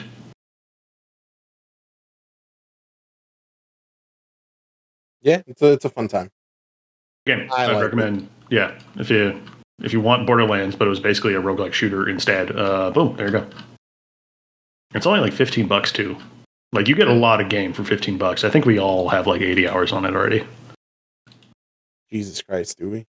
I have 71, and that's not including the time I put on Xbox. I have 41. But yeah. Best game. All right, I guess run through your other one. I didn't know you had another one. Yeah, so I quick because I don't want to spoil anything on it. Robert's Behest beats Expedition 33, or the full title, Clair Obscure Expedition 33. This game almost gave me a fucking aneurysm. Like this game sent me on a fucking roller coaster because all I heard about it was that it was the JRPG killer, the best in genre ever. Eat your heart out, Final Fantasy. And that is sorta, kinda accurate, maybe. This game, I don't consider this game a JRPG, even though it is a turn-based game. Just because it has so many influences from character action games and like RPG action games that it literally feels like a fucking Dark Souls game to me. I made the mistake of putting this game on fucking hard, and I did just explain at the beginning of the podcast that I'm stubborn and I run into a fight and I just want to do the fucking fight. But sometimes the game's like, hey man, come back later. And this game has a lot of, hey, come back and do this shit later, bro. And I'm like, no, fuck you. But because I put the game on hard, I can make zero mistakes. So if I get hit once, I die. And then Robert saw the shit in action multiple times of me like having to memorize a fucking boss fight and do the entire thing perfectly without any of my characters getting hit. Because while it's turn-based, whether or not your characters get hit is up to you. You have a dodge button and a parry button. And if you manage to parry an enemy's full combo, you get to retaliate for extra damage. So this game turned me into a fucking parry god. It was an awful, frustrating, nightmarish experience that felt like the biggest nut I've ever busted when I finished a fucking fight. I was rubber banding between about to punch a hole through my TV and fucking gamer elation. So this entire game was a fucking roller coaster ride for me. But I also really like the music in this game. There's a lot of orchestral shit, which is good. But I'm just like, orchestral music. And then sometimes they spice it up with like electronic and jazz and rock. And like, there's a lot of interesting genres. And then because this game is French as fuck, they all have this weird French tinge to it that gives this game like a really strong identity. Like Clair Obscure sounds a certain way to me, which I think is good. This game does a good job of standing out as its own unique thing. So while I don't think it's a JRPG killer, I think it is a good way of getting people that don't fuck with JRPGs to play a JRPG. You think there's going to be Expedition 33 clones? I think they're absolutely going to try, because this shit kind of came out of nowhere, sold gangbusters, and probably killed Metaphor, to be honest. Like, Metaphor fucking rules, but Clair Obscure just came out on the American market and took that shit by storm. So on a scale of 1 to 10, where would you put this one? Okay, so like I said, this game had me, even narratively, it was like a roller coaster ride. Because this game was constantly doing shit that I was like, oh, I fuck with this. And then it would do shit that like, man, I hate this. I'd be like, ooh, I fuck, like, roller coaster. The entire time. I haven't felt like this many ranges of emotion since like my dog died and my girlfriend broke up with me and then my relatives died and then I got a job and then like fucking being a teenager. It was like literally up and down constantly. But I think I put it at like a hard 8, light 9. Okay. Like this shit is. Would you recommend it to Stephanie? Yes, because my favorite part about this game that I cannot talk is specifically on the ethics and philosophies behind the narrative. This game, I am still thinking about this game's ending like weeks after beating it. And I think that's just like how strong of a, I don't know, narrative focus it has. Like I was not expecting the story of this game to grab me as much as it did. Almost like you want other people to play it so you can talk to them about it. Crazy. So. It is good. It was very close to me not. I was literally like, I was miserable for the last 25% of this game because I thought it was going to end a certain way and I was fucking pissed. At some point, I started predicting every single thing that was going to happen in the game, and I was like, oh man, that means this is going to happen, and I'm going to fucking hate it. But this game managed to surprise even jaded little old me. So if you are a fan of cock-stompingly hard Dark Souls games... unless you're playing on a conditioner, then you're fine. Yeah, and you skip the fights that it wants you to skip. Unless you're a bitch, unless you're a pussy. And you, I don't know, if you liked Paper Mario, but you wish like it evolved, like gameplay wise, yeah, give it a shot. It's also like a $40 game. It's like cheap, which is weird because it feels like this is like an $80 gangbuster. Like this shit has. Sure, Robert's like, yeah, 30-hour game, no problem, in and out. Liar. Okay, liar. I didn't. If you beeline the main narrative. You can get through it in 30 hours, sure. This shit has 150 hours of content in it, easy. Yeah, I mean, I didn't say that that's as long as you play it. That's just like to get you in, you know, once you're in, you're in. You lied to me, but yeah, this game can basically last as long as you want to play it. Like it's not like a post game per se, but it's like before you go do the final fight, the world is your oyster. Go forth and do whatever the fuck you wanted to do, or just go finish the fight, I guess, if you only want to play it for 30 hours. Yeah, I was like, my time played is 5.2 days, so, you know. I think I have like 70 hours. That's like 120 for me, but... yeah, good game. Really good game. Very good game. Claire Obscure Expedition 33. All right. We all watched some movies this month. Stephanie, would you like to go first? Well, she doesn't have any movies on her list, but one we watched, so I'll talk about that one. We watched a little movie called The Life of Chuck. And this movie, I really liked it. I thought it was it's based off of a Stephen King short story, and it was made by, why am I not remembering his name? Mike Flanagan. The guy that did, The Haunting of Hill House and Fall of the House of Usher, Midnight Mass, all those. Without getting into spoilers, it is what it sounds like it's about, the life of Chuck. And I don't know, Stephanie, how would you describe this movie? I mean, I wouldn't even know how to really describe it. I guess it is just looking at Chuck's life and how he has impacted people and how people have impacted him. It's kind of nice. This is one of those weird Stephen King things where instead of being a horror movie, it's more about like the humans and what they're going through and how they get through it. And I was like, I think there are some horror elements though, like in it. Well, it is Stephen King, okay, but I wouldn't call this a horror movie. Like if someone's like, "Hey, recommend a good horror movie," yeah. I wouldn't be like, "Oh, The Life of Chuck." This is a movie created by a horror person, so it's horror inspired, obviously, but it's just a feel good movie about the meaning of life and what you make of it and everything. It's just like a feel good quotations on feel good movie about the human experience. It looks beautiful. Like it has a lot of the world building at the beginning is really interesting because it'll have you like wondering what's going on. It intrigues you. It pulls you from the beginning.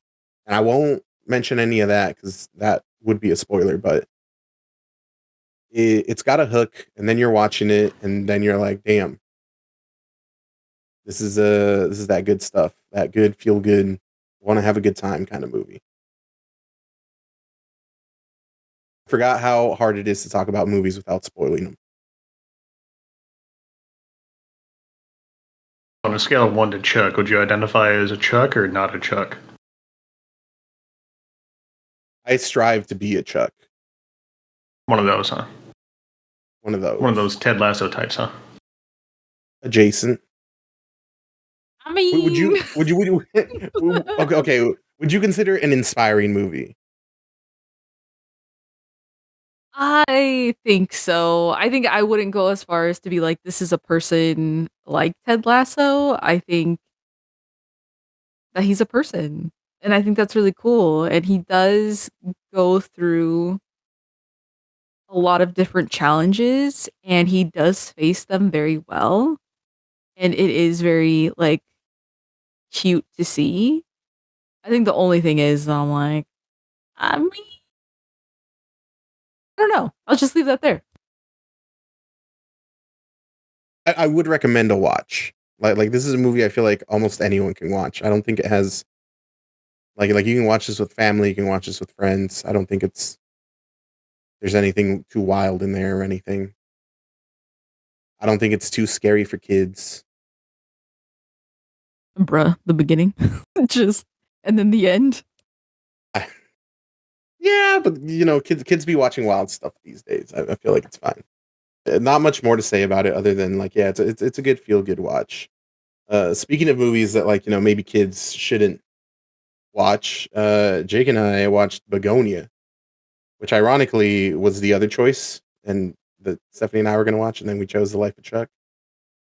But Oh, I hate this fucking movie. Stephanie, do you know the premise of Begonia? Fuck, I think so. Because I was like, we watched the trailer, but do I remember it off the top of my head? No. Uh, these two dudes decide that, well, one of the dudes mainly is like, hey, The alien. this chick is an alien, and we gotta save humanity, so we gotta kidnap her and figure shit out.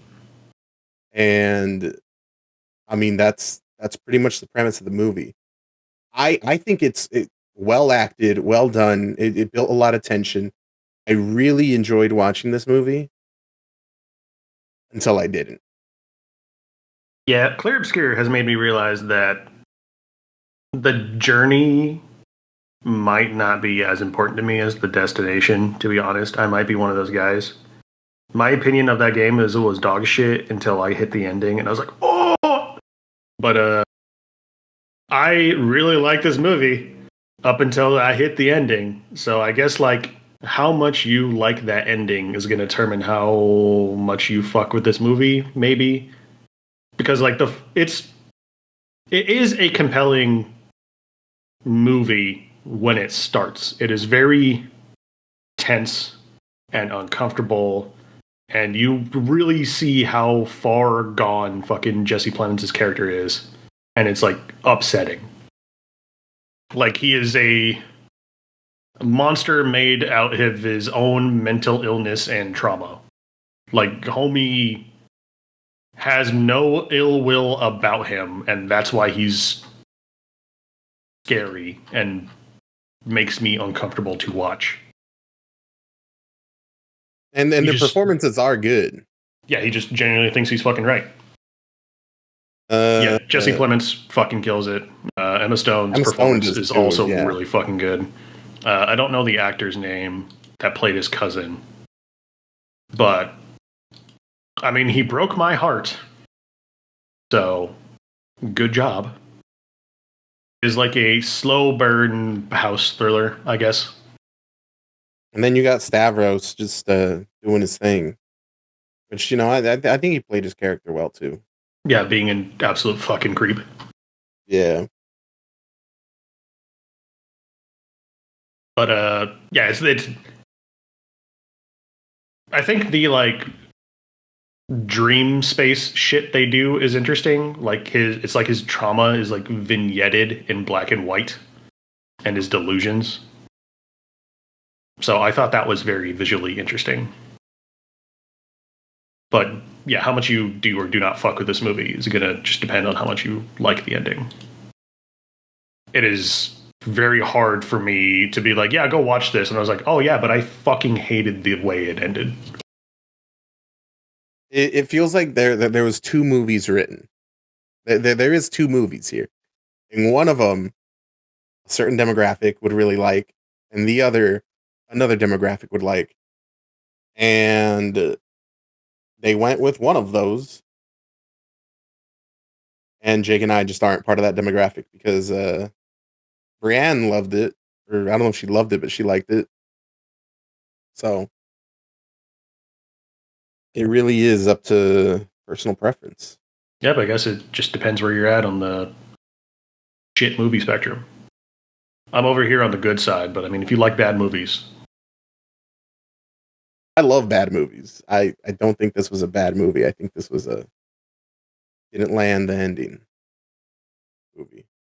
But yeah, I mean, those are the movies that I watched. So, Jake, if you got something else, unless you're gonna give me shit for not talking about Uma Musume. I sure am, but fuck that. Get out of the way. I watched Five Nights at Freddy's 2, baby. Speaking of good movies, this movie feels like a narratively incompetent, questionably written, weirdly acted, grossly special effected pile of shit. And I fucking love this movie. This movie has managed to exceed my expectations that I didn't even know I had. I fucking hate the first FNAF movie. I hate it a lot. That movie is fucking boring. I think when the animatronics are on screen and they're doing shit, that movie is cool, but there is not enough of that in the movie to justify how dog shit the narrative is. FNAF 2 is written even worse. The writing in FNAF 2 is fucking nonsense. Like, I have no idea what godly visions Scott Cawthon was having while writing this shit on DMT. But all I know is he just made a beautiful fucking Picasso. This movie is fucking hilarious, dude. 5 seconds ago, Jake said, I'm over here on the I don't like bad movies. Yeah, this is a good movie. Sorry. FNAF 2 looks really good. I don't think it looks as good as the first movie, but I think that's mainly because of the toy animatronics just have this like sheen to them that I know they're practical effects, but it makes them look fake. But it's just, I have no it feels like a fever dream. But like, I don't mind being there. Like, you got Josh Hutcherson doing his thing. He's just doing the normal Josh Hutcherson playing Mike from Five Nights at Freddy's thing. But this shit ties itself into the lore in such a weird fucking way. Like, you had a very basic plot of Five Nights at Freddy's. Five Nights at Freddy's, I don't think is actually that complicated. You could have just adapted shit 1-to-1 and probably got a pretty okay horror movie. But instead, we got an insane fucking movie that decides to rewrite all of the lore. It feels like they just turned shit up. Like, the violence is hyper fucking violent. It is like disturbingly graphic. I don't even know how they got away with selling this shit to children. And there's like real uncomfortable trauma in the movie with these fucking like nightmare dream sequences. But it's also just like terrible acting, and then things just happen because the writers need writer needs an excuse for shit to happen. And like, it's fucking nonsense, but it is good. And I wasn't even aware that the movie ended. I'm gonna be honest with you. I thought like there was gonna be more stuff for the characters to do, and then the movie just shows up and ends. And I was like, I don't even understand what happened. I feel like I had a panic attack.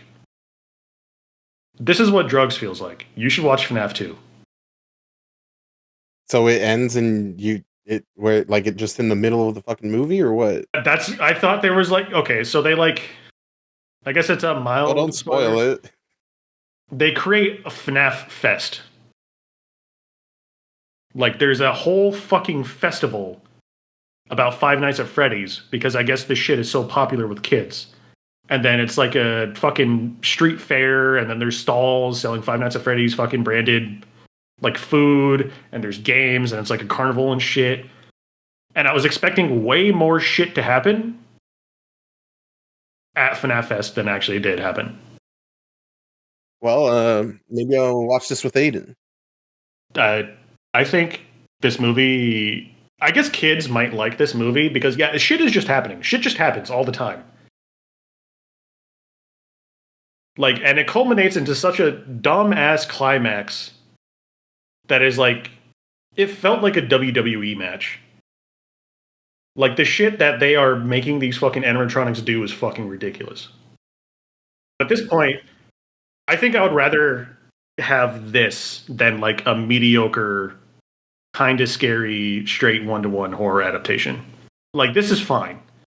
This is like, I think this is gonna have because I watched this shit with my homies, and like half of them were like, yeah, and I was one of them, and the other half were like, no. So get on the roller coaster. All right. We'll see where the fucking cards stall out. Well, this is still your show, so if you got any other movies or... Okay, we're in a short time. Speedrunning, Uma Musume, Pretty Derby, beginning of a new era. Goddamn, talk about aura. This game, this fucking... It is a game. Uma Musume is a show/movie based off of a video game of the same name. And it's about girls who are horses that contain the reincarnated spirits of real racehorses. And they just want to race. There's something about being reborn as a horse girl that just makes you want to fucking race. And this this movie is about a plucky shonen protagonist, and she wants to be the best horse girl. She wants to be the best of the best. She is going to call out her rivals and with fiery ambition, claw her way to the top. And she calls out the current fastest other horse girl. And she's like, you, me, we're rivals. I'm coming for that ass. And like, I'm going to spoil a little bit of it. I don't give a shit. Nobody else is going to watch this shit. The fucking... They race. Hold on. I don't know. Stephanie, is this on your list? Is this something you want to watch? Are you sure you want to get it spoiled? I mean, I'm ready for it. So let's do this. They race. She gets her shit rocked hard as fuck. She just cannot catch up to the fucking current reigning champ. And all the current reigning champ is obsessed with is seeing how far the horse girl body can be pushed. She doesn't really care about racing. She just wants to know the limits of the horse girl anatomy. And then like she's like, I'm gonna get you next time, bitch. I'm pumped. I'm gonna train my ass off. I'm gonna be the fastest. There is no way you're beating me next time. And she's like, okay, yeah, sure. And then big ass training arc. After the fat fucking training arc, they race again. And they're going at it. They're neck and neck. And then the fastest horse girl hits limits beyond horse girl comprehension. And then just absolutely blows the shonen protagonist out of the fucking water. Like, destroys her bad. in this fucking race. And then the fucking girl just starts losing her mind. She's like, no fucking way. Hey, you know what? Fuck it. This is never happening again. Show up next time. I'm going to beat your fucking ass. And then the fastest horse girl's like, yeah, sure, whatever. Next day, she's like, I have broken my foot doing that race. I quit. GG no re, bitch. And the second half of the movie is her just dealing with the trauma of never being able to be the fastest because the person she saw as her rival just rocked her shit twice and then quit. And then watching her fucking lose her mind for like the next 50 minutes was so fucking funny to me. Like the emotional damage this girl took from fucking basically playing a match of Tekken with Robert gave me more entertainment value than I think the movie was probably trying to provide. This shit is gas.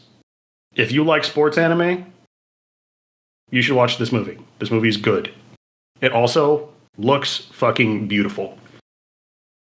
Like they are making ugly horse girl faces while they're racing. There is speed lines. They are doing like red line style fucking airplane noises and shit as they are sprinting. This shit is good. If you want to see a horse girl mauled for like 50 fucking minutes, highly recommend. It does look very beautiful. I will say that. Like it is a very visually stunning movie. And if y'all want to watch it, it does release here in the US next month. We watched it very legally because we went to Japan. I was talking about, bro. We don't know when this podcast is going up. We watched it, the American release. That's right. But yeah, it's a pretty movie. You know, who would have thought Pretty Derby was pretty? Is that the only movie you got, or Yeah, that was it. That's all I had to say about it. are you gonna go watch this at the, or since it's already out, are you gonna go watch this in the movie theater? I feel like I would not fuck with other Uma Musume fans. Do you think it would be like similar to the Chainsaw Man experience? It'd be worse. Yeah, probably not then. All right, then moving on to TV shows. Stephanie, what do you got for TV shows? All right. So one of the things that I do got is Idle Eye. And there are just so many things about this TV show that I think are wild. So anyway, this is a K-drama. And I don't even know where to start with this. So this is about a lawyer, and she's a really well-respected lawyer, but she does represent a lot of criminals. So it doesn't matter what they do, she still represents them, and she's actually like pretty good at it. So a lot of her cases, she has won, but she gets like a lot of scrutiny from people that are like, "Hey, you like let this person go." In a lot of her cases, though, people are being like falsely accused, but they're like pretty terrible and bad things, even for like United States standards. But anyway, so right, like this is her whole thing, and good at her job, doesn't really do anything else other than really focus on this boy group in Korea, right? And so she's like obsessed with one of the members. And sometimes people do have like their favorite member of a band or just have like a favorite artist, right? But with this individual, it is like she is a mega fan, meaning like she will buy everything. She will go on Spotify. She will go on YouTube. She will go on like any platform, give likes, share, reach out to other fans. Also is a part of a like fan group and is one of the leaders. And again, like has so much merch. And so her whole thing is that she just wants to support this guy because he seems like a good dude. Anyway, so many things happen, and she has to end up representing this guy. And so there's a point where she has to choose between like being a mega fan or I guess like her career. So then she chooses obviously her career, and then she basically is trying to compartmentalize all of these things. Like, hey, I did have this love for this band, but I'm supporting this guy now in a professional manner. Like, I can't have these two things. And of course, it never works out that way. And then he ends up finding out, and that is not even the end of the series. It's just like a huge thing that happens. And my question for you all is, if you were famous, right? Jake, famous streamer, Robert, also famous streamer, and somebody had like all of your merch, all of your stuff. They didn't tell you this, but then they represented you in the court of law. How would you feel about this, like finding out? That they had, like, Hell nah, dog. That seems like such a conflict of interest. I feel like I would get in trouble for that. I also feel like it's a conflict of interest. But do you mean like if they're already representing us and then we find out? Yeah. So you've already chosen them. And I will say this, you're like the odds of you actually getting a lawyer at this point, because of the odds of what the case is looking like, is very slim. So maybe you have like two other options. One of the options you already tried to use and they weren't good. Like it wasn't a good legal defense. So this is like kind of your only person can like stand with you in court over a very. So we don't really have a choice then, is what you're saying. I mean, you could represent yourself. I'm fucking stupid. There's not a lifetime where I'd try to represent myself. What's in the crime that we're found guilty of or are being tried for? Possible first degree murder. Ooh. All right. I could do that. Never mind. You can defend yourself? Yeah, 100% easy. Well, I mean, to be fair, if you're a streamer, I feel like you probably have like proof that you were streaming, you know? The guy literally like Yes. He Yeah, I was murdered gonna his say that. stream. Re-recorded the streams and then pretended they were live and yada yada. But he got caught. What I'm saying, I'm assuming we're innocent, right? Yes, you would be, but there is a lot of Allegedly. evidence. Yeah, I was like, there is a lot of evidence Okay. that is showed against you, and there's just like a lot of coincidences. Okay, It would so be we're hard to framed. explain So we're away. being framed, is what you're saying. I No, don't need it's a just lawyer, kind of I need like a detective. you kind of. It's kind of more like life circumstances. It's not like you plan this out, right? It's just like kind of some of these things that happened. Did someone So- else murder this person, or did that person die and it just looks like I killed him? Specifically, and this is like in the first episode, so I'm not spoiling anything. But what happens is that you actually, like, I guess in this situation, you kill You're another. like, you actually killed him? No, you killed. It looks like you killed another co-streamer. Like, let's say you're both in your apartment. You wake up the next morning because you all were drinking a lot, and then you find out that the other streamer is like dead. But like, you don't have any memory of killing them. And Okay, do there's they like, have a knife So, sticking out of I their have fucking chest, or are they like? murdered my stream house partner Roberto, allegedly. But well, that's what I'm saying. Like, does it look like they OD'd? Does it look like yada yada, or like are they? Do they have? no, a knife they're sticking out stabbed, their chest? but All there's no right. blood on you until you help them because you're trying to see if they're actually dead in the moment. I see. Okay. Yes. But it is in your place, and there is a dead body in your place. I mean, to be honest, like I don't know if I like maybe I think I wasn't guilty. You know, if I don't remember and I was drunk, what if I did do it?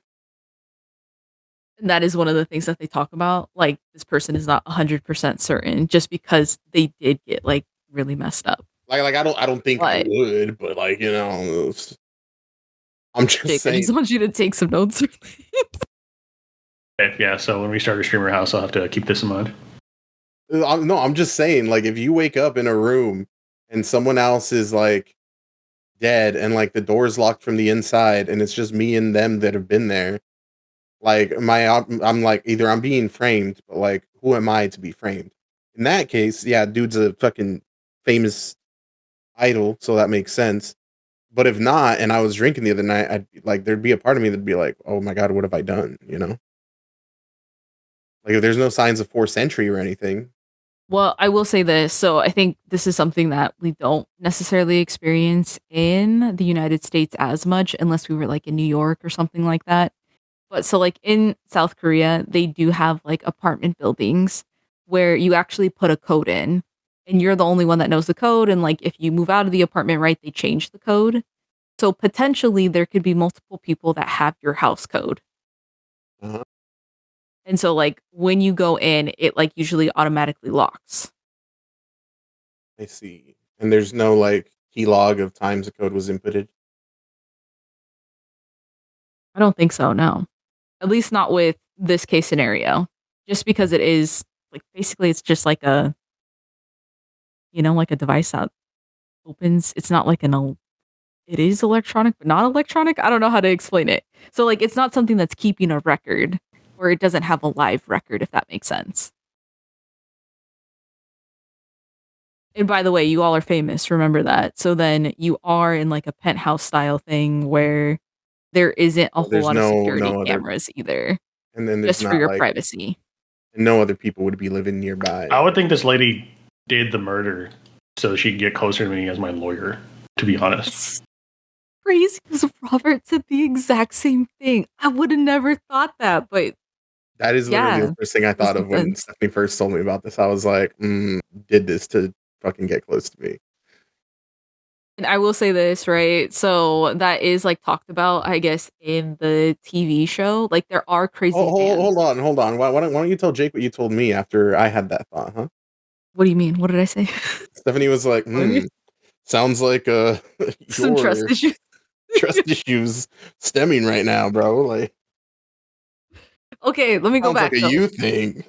So I will say this, right? So I guess there are like some troublesome fans that he does have, and they were able to get his door code, which actually happens a lot too. Like not even just in like South Korea, but even in like the United States with like celebrities, which is like kind of creepy and crazy. But anyway, they were able to get in. There was security there, but they were able to bypass security and like do all these things. But with your lawyer, since they're a lawyer, right? They do have like a strong sense of justice. And she had mentioned this, like, I was never at a point where I wanted to like be with this person. It was more like I really admired this person from afar. And I do believe that they should have their own rights. Of course, you wouldn't know that, I guess, before like you'd have to know her. But that is a belief she has. So there isn't a messed up sense of she did this on purpose. So you think?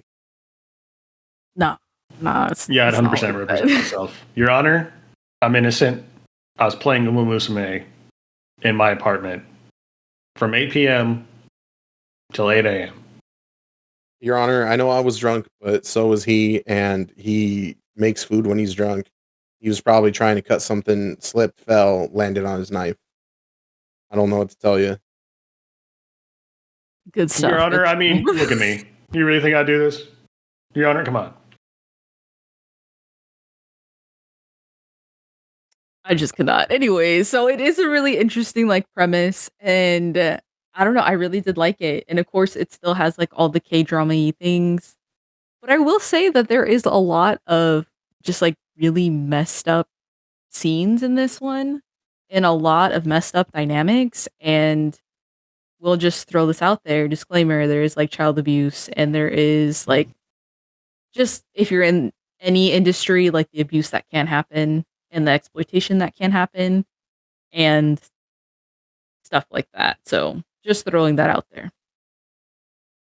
I would recommend though. Was a good time to watch it. Most definitely. All right, Jake, what do you got for TV shows? Let's see. Really, I watched a fuck ton of anime. But I'll probably hit all that in one shot. But a little show I did watch that I've had on my list for a while is Haha You Clowns.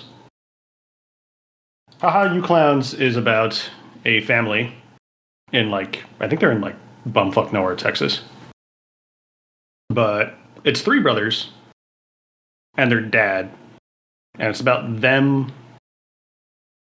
dealing with the death of their mother And it's just about these guys trying to love and support one another and be there for each other and just use their emotional intelligence and masculinity to help motivate each other and push each other and help them get past their grief. But also, it's a weirdly animated Adult Swim show that is really fucking funny.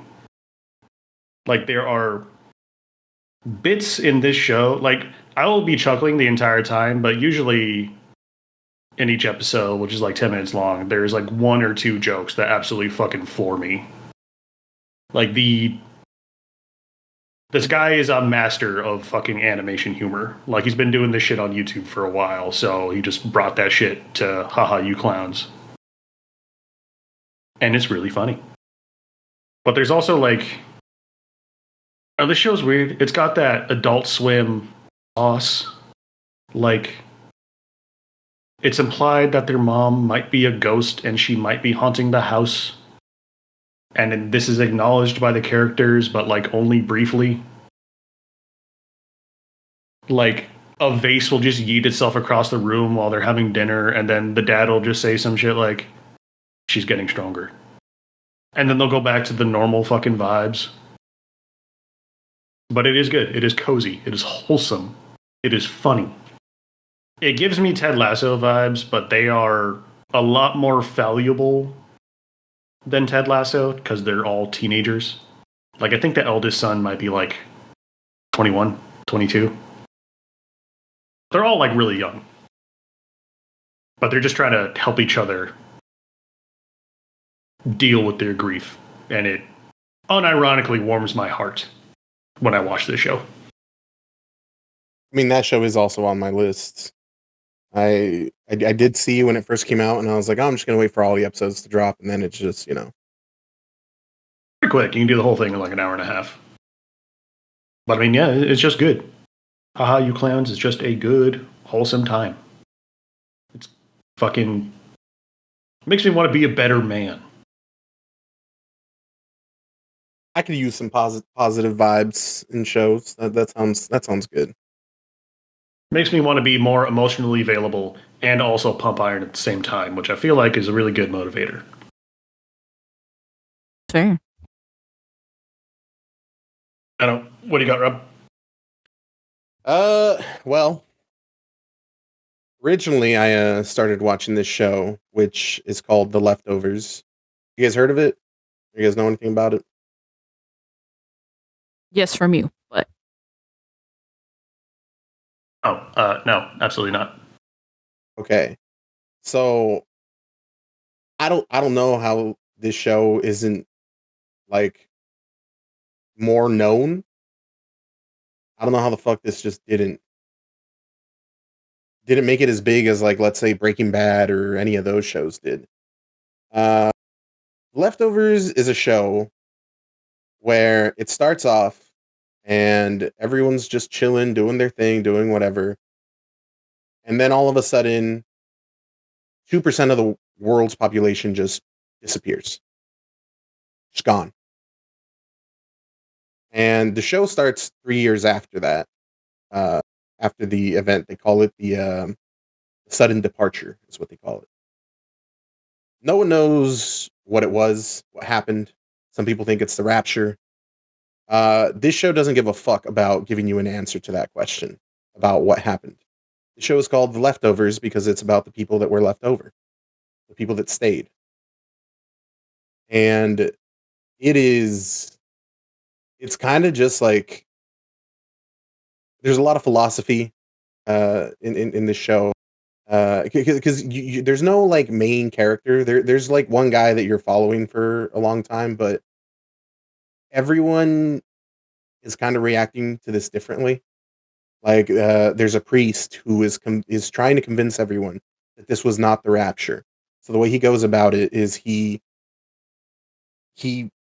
there's a list of all the people that disappeared, and he compiles like all the worst things that they've done, and he puts it in flyers, like as proof that, like, hey, see, these aren't people that God accepted.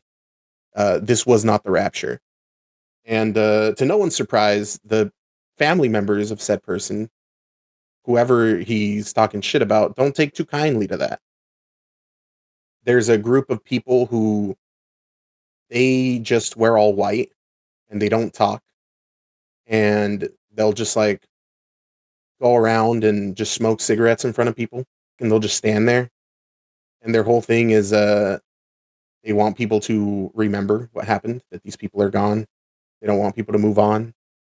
It's but basically there's a lot of different things going around, and there's different ways that people are dealing with all of the with like the grief and everything that's going on after these people left. But what this show does is everyone in the show is just fucking 10 out of 10 performances, because it deals with a lot of grief, it deals with a lot of shame, it deals with a lot of like really emotional things, and every actor is just like, man, the amount of emotion that they show, the amount of things they do is insane. I don't think I've seen a show that's gripped me as hard as this in a long time. I originally was just going to watch season 1, talk about that. Fucking finish the whole series. It's just 3 seasons. Each season's like 10 episodes. Wow, what a show. It's again, like I said, it's crazy for a show to give you a premise like this, a mystery, and then that's not what the show's about. Because there's a lot of shows where it's like, oh, this plane fucking flew and then disappeared for 5 years, came back, yada yada. There's a lot of sci-fi shows that do stuff like that. And this one mainly focuses on like, oh hey, how would people react to this? Like what is the human emotion behind this? And it also does really cool things that like normally aren't explored in this in TV shows of this medium. Like usually it's about finding the mystery, figuring out what happened. This one's like, well, it's been so many years. What do we do? Like, so there's like people want to celebrate the day that everyone left to try and remember them. Companies decide, hey, you guys can't really properly grieve your loved ones that disappeared, so we're going to make lifelike bodies that look like your family members and then sell them to you so that you can bury them and be able to grieve properly. So it also does a lot of that where it shows you like what capitalism would be like in this situation. And it's just, man, I just think the show knocks it out of the park. Every season is good. It doesn't get bogged down. It doesn't stop. And I also get why people find it hard to recommend the show to people, because what I've told you guys probably sounds pretty not normal, but palatable, understandable. Okay, some people disappeared, people are left over, yada yada. But this show also has elements of, I don't know if I would call it magic or surrealism or supernatural. It's it's a show based on realism where it's not all real. If that makes sense. Twin Peaks vibes, I guess. And some really weird and crazy shit happens, even in the first season. That there's no point in even bringing it up, because the amount of context you need for things requires you to watch the whole show. Like if I were to show you a clip of this show out of context, which I think I showed one to you guys, all of you. I think I don't know if you watched the Snapchat, but there's a part where like the guy's like, "All right, President, we need you to pull out your dick now and place it on the scanner." And he's like, "What?" And he's like, "Well, people can replicate your face, but they can't replicate your penis." So, and you wouldn't believe it, but that scene requires literally the context of the entire show to understand. So it's It's a really weird show that I recommend to anyone that wants to just see how humans would react to this. It's also very rated R. Do not watch it with kids. And the soundtrack's amazing. And the cast is pretty stacked too. 10 out of 10, recommend this entire series. That's all I have to say about that. Noted. We will now be IDing each other via our cock and balls, I guess, in the future, is what I think the show's probably trying to portray. Definitely, that's what it is. But Stephanie, you got any other shows? I mean, I did watch another one, but like I said, I'm okay. I'm okay with not sharing that one. So you guys go. Then Jake, do your anime run through. Let me burn through my anime roundup. I actually had a bunch of these on my backlog. I'll try to keep this short and sweet. Jujutsu Kaisen Season 2. More style over substance. But fuck me, Mappa knows how to animate an action sequence. And the soundtrack is great. So overall, fun watch. Dumb fucking show. Stupid fucking show. Dumbass show. Kaguya-sama Love is War Season 3. This shit is the rom-com GOAT. This shit has the best dub I have ever fucking seen in my life. This shit had me floored every fucking episode. I do not think there is a better romantic comedy than Kaguya-sama Love is War. Uma Musume Pretty Derby Season 1. An intersection between a sports anime and slice of life rom-com. Not rom-com, just comedy. So, that's my shit. Plus, it's very inspiring. A narrative about somebody in the season getting injured and then worried about whether or not they'll be able to do athletics again. And then fucking fighting through it anyway after surgery. And getting back out there. And I was like, oh, this is just like me, for real. Oh. Demon Slayer Season 1. This shit is pretty mediocre until you get like halfway through Season 1. I do appreciate that it makes Tanjiro seem seasoned and competent by the end of the season. But it really does feel like they could have cut this season in half with the amount of like bits that aren't funny that go on too long. The effects do look nice though. That is my anime roundup. Any questions? I mean, I think it's accurate for the ones I've watched. So. Well, that was it for shows then. I guess after that is reading stuff people read. Stephanie, I think you read some stuff. You said your reading was... This is true. This is true. I can go next. I ended up reading this book, and it's called Vanished. And at first, I was like, I don't think I'm going to like this book. I'm just like, but I wanted to try something new, and I wanted to try something nonfiction, just so that I can like change things up a little bit. And so basically, the premise of this book is like looking at missing persons cases that have actually happened in like national parks. And that was just the scariest thing ever. Like, there are just so many things that I wasn't aware of. And like, when you're a missing persons, like in a certain county or city, etc., that looks way different than when you go missing in a national park. And to actually just see what a investigation looks like and what it consists of is like, what is happening and what is going on?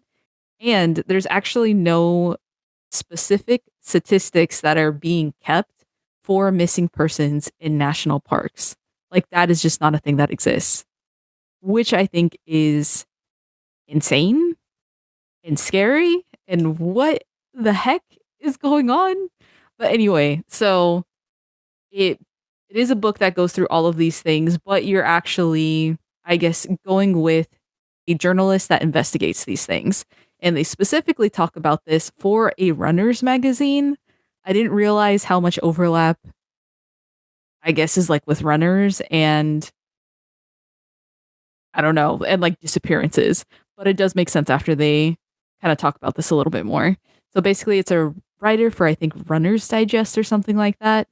And they go through their experience with being on investigations, writing about them, and noticing other things that actually come up within like the runner community. And of course, other missing persons that just so happen to have like active lifestyles. And so I don't know, there's just like so much that I did not like about this. And throughout the book, you actually get to see like what an investigation looks like from start to finish, how much time it actually takes for them to finish. And again, like what that process is like. And you also get to hear about all of these different other cases. And so, my question for you all for this, since I know that you all have been like camping, or again, you've been hiking, different things like that, do you stay on the trail or do you go off the trail? So I think the answer to this question directly correlates to how much alcohol has been consumed. What? that too. But one of the things that I feel like is important to say is the majority of times that we've been camping was with people who are way more experienced than us at camping. And so they would have spots because they didn't want to be around other people. They wanted to be as far off from other people as we could. So it would be like off the path. Like I remember one time, I don't know if Jake was there for this one, but one time we fucking camped right next to a river. And it was like no trail or nothing. And it didn't occur to me till later that like, animals they drink water from the river. So they like coming up close to that. And we also would do this thing where this is gonna sound really bad based on what you just said, but I like being scared. So we would play this game of kind of a mix of hide and seek and tag, where you would wait until it was dark, and then one person would go out and they would try and find a couple of people that were hiding. But also, once you there were people that were like out there and their only job was to try and scare you, and all you had was a flashlight. And we were also drunk when we were doing this. So we were out in the woods in the dark, drunk and hiding and trying to scare each other, which sounds irresponsible because it was. Okay, wait a minute. So this has been a very long time since I've heard this lore. But hasn't there also been points where you all have been camping and there have been like bear sightings? For this fucking guy, I do very little camping because the one time I organized camping, it was a fucking nightmare of rain for all 3 days.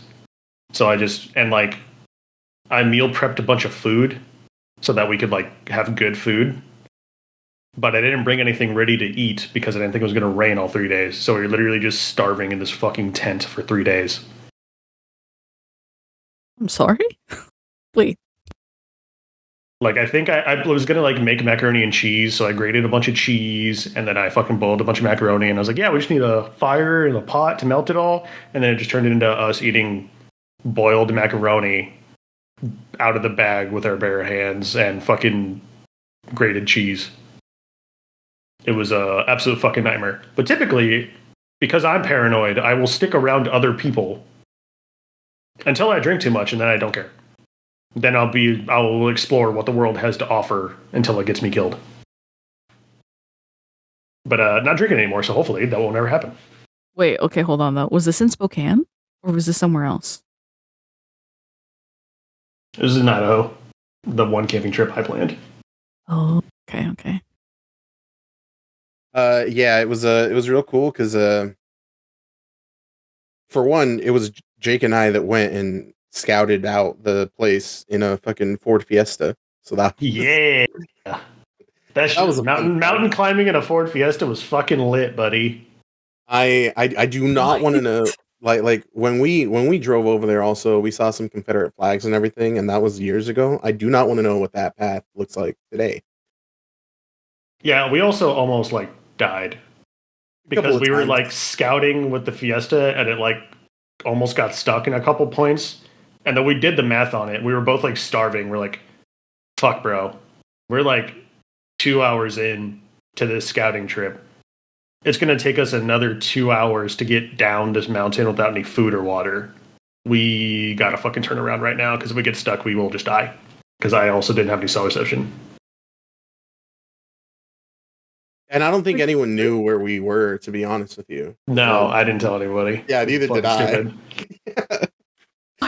Oh my gosh. Okay. So like we're literally both dehydrated and we're hungry and we're like, oh, fucking driving at fucking 8 miles per hour because the suspension of my car is shit.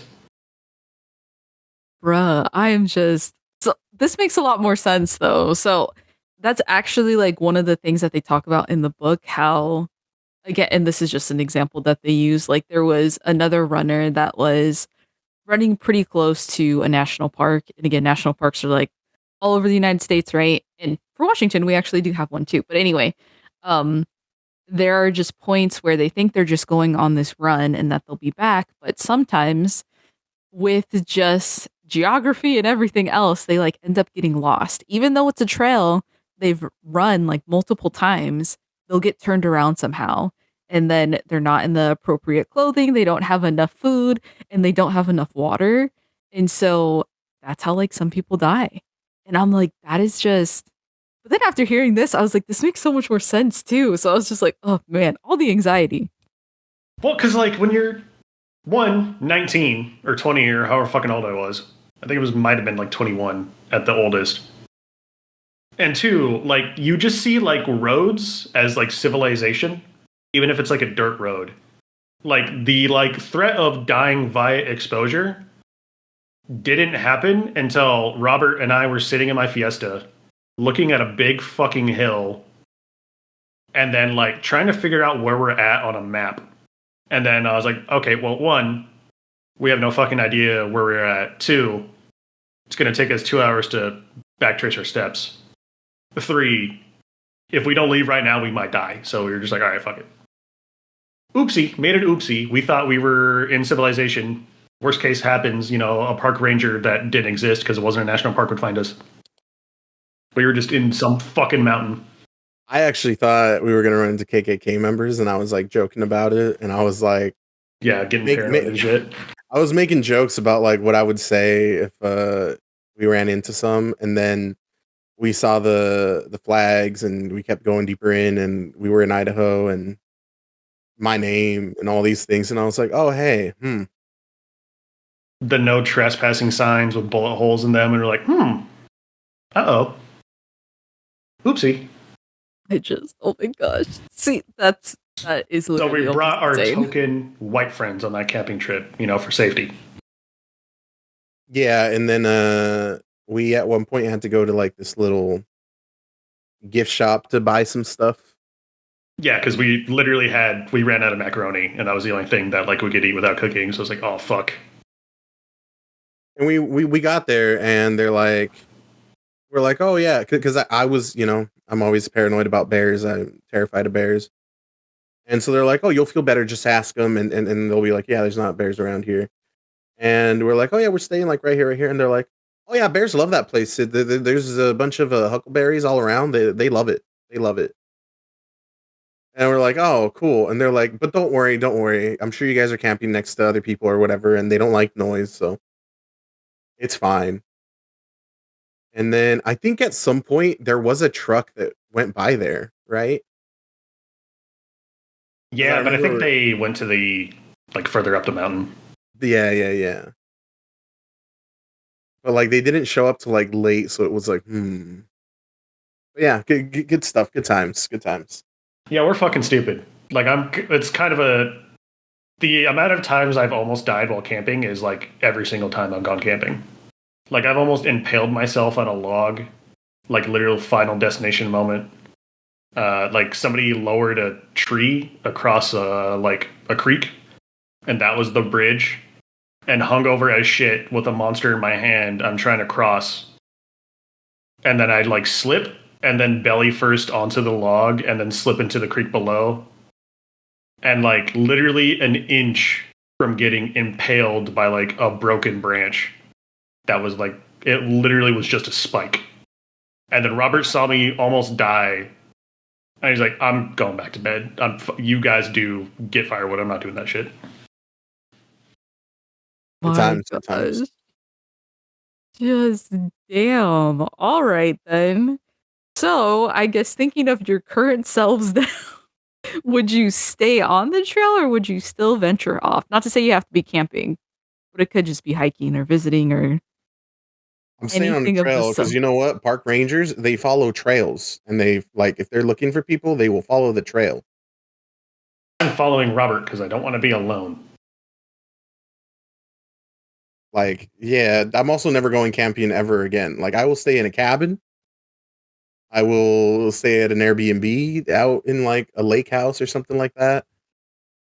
I'll go to like if it's 4th of July and someone wants to go camping and they want to do it like in a camp area where there's a bunch of other people also camping there. All those I'm fine with. I ain't doing that. Oh, let's just go find a spot somewhere. Yeah, no more Bear Grylls shit. Like it's camper or log cabin, Airbnb or nothing. Like I'm never pitching another tent again. Fuck that. Like I said, if it was like at a like right by a lake, and literally there's like a those places where you go and there's like literally 20 cars and you have trouble finding a spot. I'm fine with that because like bears ain't gonna attack that much people and all that. Like that's okay. I Not mean, that I'd that want to is do that, but I would. Also, counter question, Stephanie. As a woman, why would you ever read this fucking book? Why would you want to like terrify yourself more? I mean, very good question. But at first I was like, okay, because I had saw this on like somebody's book talk. And so I was like, oh, all right then. And they had like multiple books listed. This was just like one of them in there. And this is like, I think one of them that was like relatively cheap, or I got it for free. I can't remember. And I was like, okay, then it has good enough ratings on Goodreads. And it seems like an interesting just time. And it was an interesting time. But yeah, it does freak me out a little bit. And, I will say this is the another interesting statistic with what has been collected that it does seem like both, well, I won't say this. I guess it's like both people who are very athletic, I guess, and then people who aren't. Like it does not matter, I guess, like your athleticism, like you can still go missing. And whatever gender too, like it seems like there is not like one over the other either. So I'm just like anybody and everybody, regardless of age, regardless of all of these things, can go missing. And I was just like, what the heck? But anyway, Bears don't give another a fuck. right, what's really interesting too?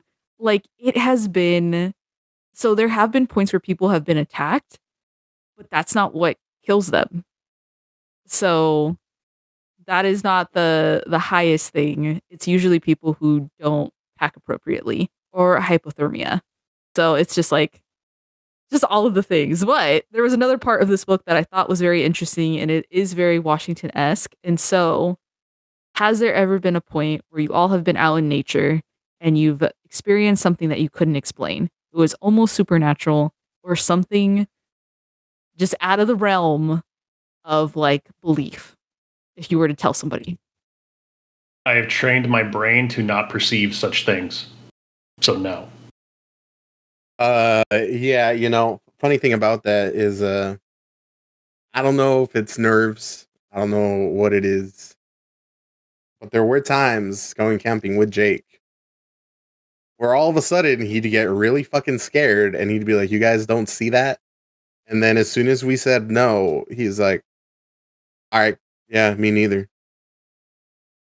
And he was drunk, but also like that initial fear was real.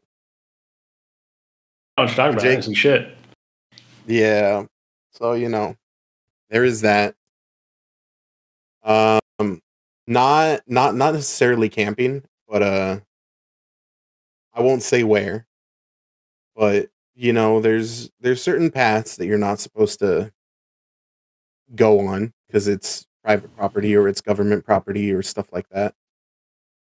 And sometimes people decide to ignore those and go anyway. And so one time, me and someone else decided that we wanted to go to this old water tower that you could go to, and there's not like a path per se, but there was like a just from like people walking path made, and also because like workers had to go and do maintenance or whatever, and you also aren't supposed to go. There's signs all over the place telling you not to, and it had just snowed, and it was my day off. Didn't have anything to do, and we're like, hey, you know what? Let's go outside. Let's do a little hiking, and we decided to make our trek to this water tower. Well, we start making our way, and we notice that like there is footprints in the snow, and it just snowed, so they're not like old, but they're not like exactly fresh. So we're like, but we're following it. We're like, okay. And as we keep going through this thing, we reach this like open area where like there's no trees, there's no nothing. It's just like a huge open area. But the footsteps just stopped. There was no trail back. Like we followed these footsteps to like an empty field, basically, and then they stopped. And that was a little weird, right? Like, should we have turned back? Should we have been like, hey, maybe let's not? Maybe, but young and dumb. We eventually make our way to this water tower, and we climb up to the top of it. And because it's old and there's no water in it anymore, there is an opening that you can like lift up, and then there's like these really old like a ladder to go down it. But it's pitch black in there. You can't see anything. And we could tell that there was like no water. Like we threw a rock and it just, bounced. But like we only have like our little phone flashlights, and we could barely like you could light up enough to see the ladder, but not like all the way to the ground. And you are supposed to be able to get there, like go into the water tower. But I'll tell you what, I don't know what or why. Maybe like this doesn't have to be supernatural or anything. It might just be like, your body, your like instinct being like, hey, this is dumb, this ladder's old, like you're gonna fucking fall or something, or if you fall down there, there's no way to get out. But looking into that fucking dark, like fucking circle just going down there, I just felt like this feeling of like, do not fucking go down. Like it was like maybe flight or flight instinct that was like telling me to run away. It was like just everything was telling me, do not even dare go down there. And so I didn't. Probably a sense of self-preservation because people drown in water towers all the fucking time. That's what I'm saying. So like I don't know if it was supernatural, and like it's not an unbelievable story, But people might be like, nah, the footstep thing isn't real or whatever. But I guess that's the closest to sort of hiking little thing that's happened to me. That is fair. And that is also crazy, just throwing that out there. But, well, because you did say something, and so I do want to go back to it. You did mention that, like, park rangers only stick to the trails. Yes and no. So they go over, like, a specific case, like I said in the book. And specifically, they did follow basically, like, his trail. Footsteps are actually one of them. And you'd actually be really surprised. So with like footsteps disappearing, that can happen for a lot of different reasons. And so what park rangers will do a canvas of the area, and they will actually like outstretch depending on what's going on. So for this specific case that they're talking about, it did happen in Washington. And at the same time that this person goes missing, there is also a plane that crashes in the national park too.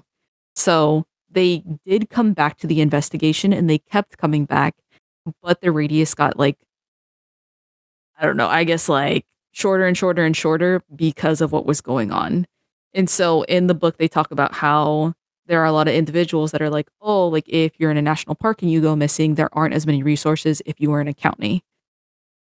Yes and no, I guess. And so specifically for us in the counties that we're in, there are actually less resources if you go missing than if you actually went missing in the national park, which I thought was just like, what the hell? Why is this happening? Anyway, so there were just like so many things where I was like, why is this like not common knowledge? Like, I just don't understand. But anyway, there is another point where specifically in Washington, there is this story about like Sasquatch and Sasquatch actually like helping people. And so I didn't know this, but I had like talked to Robert about this. But I guess there is, I don't know, like a superstition, I guess, near the Olympic National Park that you can actually see like Sasquatches like helping kids. So if a kid goes missing, there are points where they've actually like turned up, not even in the same place that they were reporting missing in, and they're actually protected and safe. And it's like weird because you would think, right? Like there have been cases where I guess like out in the wilderness, it would drop like below freezing and these kids would still be alive when they went missing 5 days ago. And they're just found randomly. It's crazy That's stuff. pretty crazy. Yeah. Crazy stuff. Crazy stuff. Anyway, and probably the last thing I did want to say about this book is that it is just like very sad. And I will say this, for a lot of these cases, it's not even like, unfortunately, like law enforcement or park rangers that find you. It's usually like other people. So for one case, there was like somebody who was just like out hunting. Another case, it was for like actually like different runners that went past a certain place and they were like, oh, okay, then there is something that we can see like over a cliff, and then ends up finding out that that's where that person went missing. And there are other points where it's like biologists that are either like surveying the area or even people who are looking for like specific breeds or species of things. They can also find you. And so it's just like kind of scary to think about. I'm not saying that you won't be found by a park ranger or law enforcement. There are those cases too, but it is other individuals. And there is a point where they talked about if you go missing and people are volunteering to like search an area, it is like good to remember that there are points where people have been found in a place that's already been searched in quotation marks. And it's because, right, like the human eyes can only know so much. Same thing with like cadaver dogs and different things like that. So there could be points where you could be missed. You could still even be alive and like people will not find you. And so it's just like, for one, if you ever volunteer to go searching for somebody, be sure you have on your good eyes, I guess. And it's just like crazy to think about. There's just so much in this book that I didn't know about when it came to like missing persons. And just throwing this out there, I will most definitely not veer from a trail after hearing these things. And another thing too, like if there are dogs that are looking for you, there are a lot of points where people will have the dog like, again, right? Like they usually bark to signal like, hey, this is where something is. There are seldom times where people realize that like with, again, training of these dogs and different things like that, you could also be below. So like over a cliff. Usually when people are like, oh, okay, like the dog has stopped here, that's like where scent is, like maybe something happened. Da, da, da, da. There are seldom cases where people will like expand the radius to actually look for somebody unless there is a reason to. And sometimes even with these dogs, they don't do that.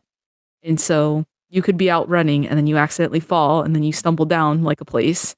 You may not be found until like years later. And it's just like, what the heck? Anyway, so on a really good note though, if you do let your loved ones know where you're going, or if you have somebody that just believes that you did not go missing on purpose, you have like higher chances of being found. Just because, again, right, they have, I guess, a history of you not going off and all this other stuff. So make sure people know where you're at, what you're doing, and if you're going to go into like a no reception zone. And of course, right, as long as you have somebody that does usually communicate with you, that is also another good sign of you being found. Yeah, I'll stick to Airbnbs and cabins, where someone's expecting a paycheck and they're like, "Oh yeah, if this person hasn't left this place, I gotta go kick them out or something." When people are incentivized by money, I think they'll make sure that people know. Like if I go missing, but I rented a cabin, whoever I rented the cabin from is gonna be like, they got people that go clean, they got all these things. Like, yeah, I'll stick to that. Fuck camping out in the wild. Thanks for instilling more fear in me, even though I already had the fear of nature. You're like, it's not bears you should be worried about. It's literally anything. Honestly, Just, anything. just outside. That's fine. It's not Just, like I go trail running a lot. It's cool. I was about to say, make sure that you have the appropriate equipment I and to consistently bring a don't. backpack. I'm usually underdressed. Good stuff. Good stuff. So it looks like I found Jake's dead body about a quarter mile away from his apartment. Yeah, he just froze to death about 100 feet into his run. That's crazy. Well, Vanished. yeah, good stuff. I'll talk about these two books real quick together at the same time, just because I read one book and listened to another. First one I'll talk about is The Will of the Many. It's a book that Brianna and I read as part of the book club. This is a really good book. It's not hard to read. Like it's very easy to read. It's not like difficult or complicated. It's like Harry Potter reading level, and it also has similarities to Harry Potter. It's like a dark academia, I guess, is the best way to describe it. You're following this guy who lives in a world ruled by the hierarchy, and he himself, his this is at the very beginning, so not a spoiler. His family got killed by said hierarchy. So he is considered not a part of this group of people. Like, if they knew who he was, they'd kill him. But he found his way to infiltrate it, and he's trying to find a way to bring him down, get revenge for his family. And in the middle of this, some guy who is a part of this hierarchy, and he's a bit high up in there, finds him, realizes that hey, he's kind of like this talented, smart guy, and he adopts him and wants him to be like his spy on the inside because he believes that there is a conspiracy between these different branches. There's like a different branches of government. There's military, religion, and all that. And he thinks that his brother was killed by the religion branch in this conspiracy, and they framed it as a suicide. So he has our main character try and go and investigate this shit. There is a system of it's not magic. It's called will. And the way it works is basically if you're a part of this hierarchy, the higher ranking you are, you will have a bunch of people under you that are giving you their will. And we'll call it magic for to make it easier to understand. And so if the amount of people you have under you giving you their will is the more you can do with it. So sometimes people are like, okay, we're gonna give you our will for strength. So then you're a lot stronger than you are. So instead of having the strength of one person, you have the strength of all the people under you. And it's an interesting system. It's just a really cool world. And this thing's gonna be a movie eventually. Sony just bought the rights, so it's gonna be a while. But think of it as like Harry Potter meets any of the dystopian fucking Hunger Games type books, but like for adults. Pretty good stuff. Second one that I'll talk about is one that you guys might have already heard of. Project Hail Mary, written by the guy that wrote The Martian. Pretty fucking good book. Very sciency. It's another space travel book, and I won't spoil any of this because the movie's gonna come out, and I'm gonna force someone to go with me. This is the book that got me out of my I don't want to listen to audiobooks because the audiobook for this is amazing. It's like a little mini movie. The guy that does it is just so good at doing voices, and I really enjoyed listening to this. It's what I switched to after finishing the Dungeons and Daddies podcast I was listening to, because I have this big spot of time that I used to fill up with podcasts, and I was like, I guess I'm into audiobooks now. And really good one. And if you guys are planning on watching the movie, I recommend reading or listening to the book first. And those are the two I had to talk about. Stephanie recommended another one to me, and then I found out that Jake recommended it first, but you can go ahead and talk about yours, Stephanie. Oh yeah, Tales from the Gas Station. Yeah. Sorry, Jake. Robert also told me about that, and I was like, It's cool. It's only been really like years since I've recommended it. It's fine. I can attest it was a good recommendation.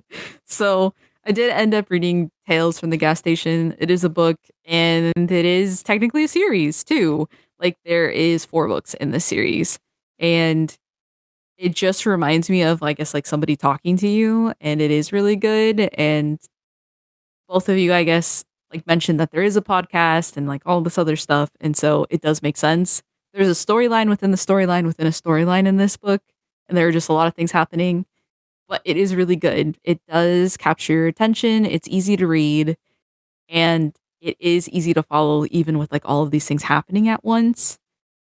And I don't know, again, a lot of that supernatural stuff. And I've never worked in a gas station, but I have worked late nights for like a college, and that was not fun. And there would be wild things that would happen, like when people are just drinking a lot and it's like 1 o'clock in the morning. So just wild times, or even like 2 or 3, especially on a college campus. But anyway, so it was really cool.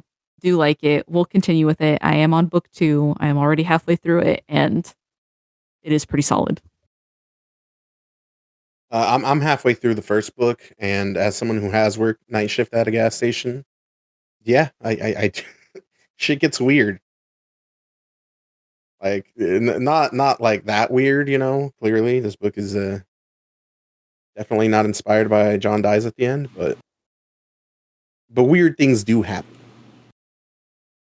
Yeah, I did or like listen to like a read through of the original creepypasta. So I wonder like how that translates to the book, if they added or took shit out, or if it's just a 1-to-1 translation. I did see, like, I think they did add more for the book, which makes sense. They did. And like, yeah. There is some dumb shit in the original that I wonder if they just ironed out, or they're just like, nope, keep it core to source material, or it'd be interesting to know the differences. I might listen to it after I read it. So, yeah. Maybe same. And I was about to say, I don't know if you've gotten to that part, but he does talk about that specifically. Like, he references the creepypasta and like just different things related to Tales from a Gas Station. So, Well, I mean, you guys have both at least read the first one or listened to the first one. So I am specifically at the part where he, where his therapist is like, "Hey, yo, I need you to admit that you're fucking crazy, or that you understand that what you're telling me is crazy. Because, like, what you just told me is fucking crazy." Okay, in the original, he does not have a therapist. Oh, well, there you go. That's one difference then. yeah, the psychiatrist. I also thought the same thing too, because I was like, there ain't no way. Because, but anyway, yeah, I thought that was already a distinction between them. Also, that therapist fucking sucks at being a therapist. I'm Psychiatrist. psychiatrist, sorry. Does he? Oh, he does prescribe him shit. Yeah, I will say this too. Like with psychiatrists and therapists, very different. There are points where psychiatrists can take on a therapist role, but usually it is just checking in on like how are you responding to the medication and what have you noticed. And I could not imagine if you have insomnia that you wouldn't see crazy shit. You know what I mean?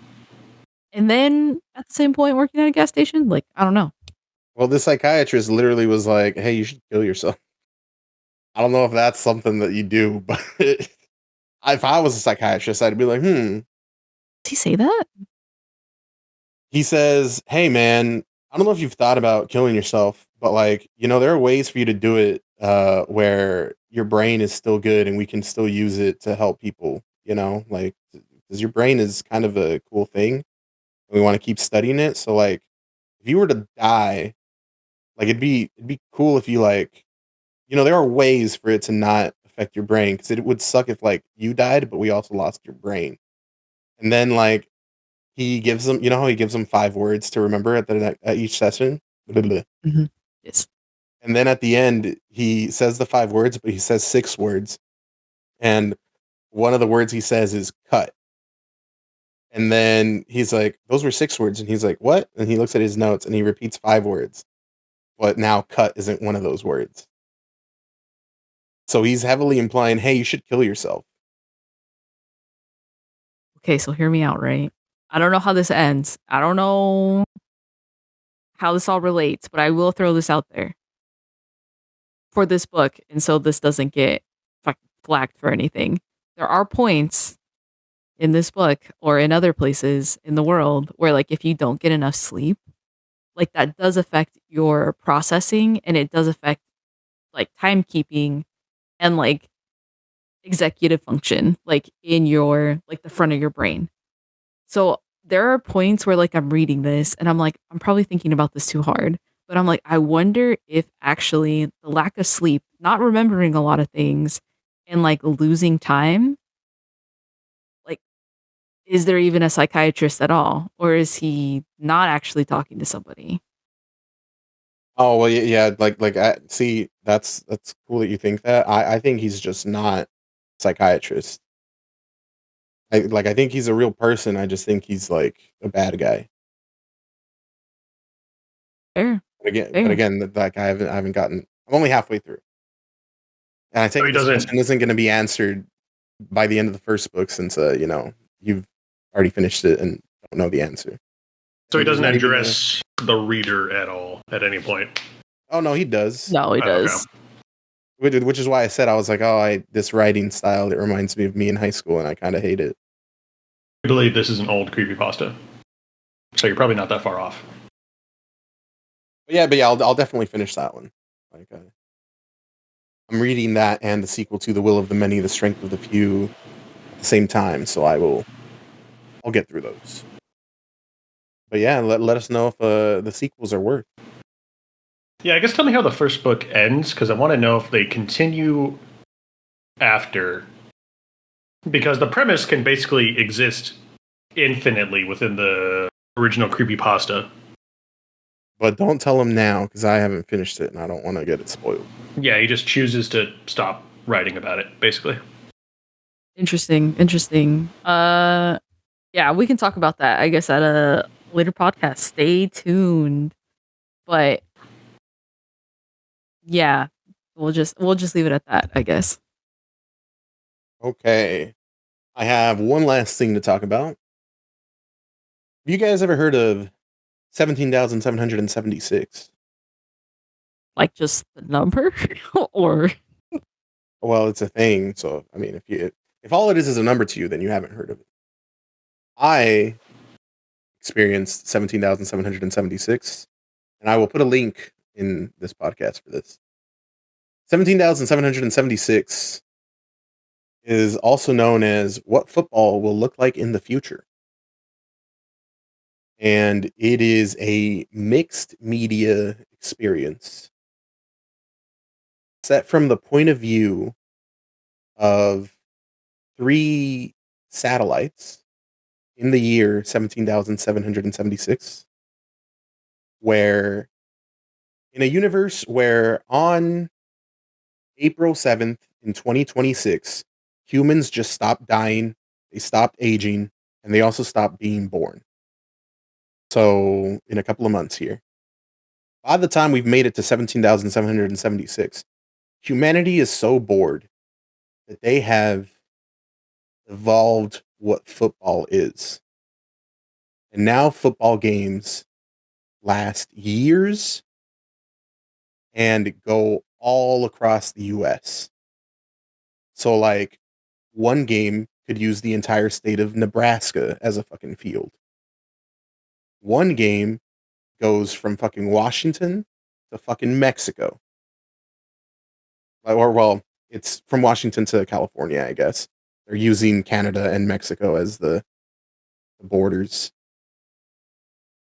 And this story is told through, like, you go on the website, which I will link, and it's told through YouTube videos, GIFs, Google Earth maps. It's just a very entertaining and interesting story about like what football has become and what humans have done now that they are essentially immortal. And it is maybe it's just like a weird thing that I was like, oh, this is cool. But like I'd never seen anything like it. It was pretty interesting. And it's fun to see like the different games that they create. And it's also like it has you don't need to know anything about real football to enjoy this.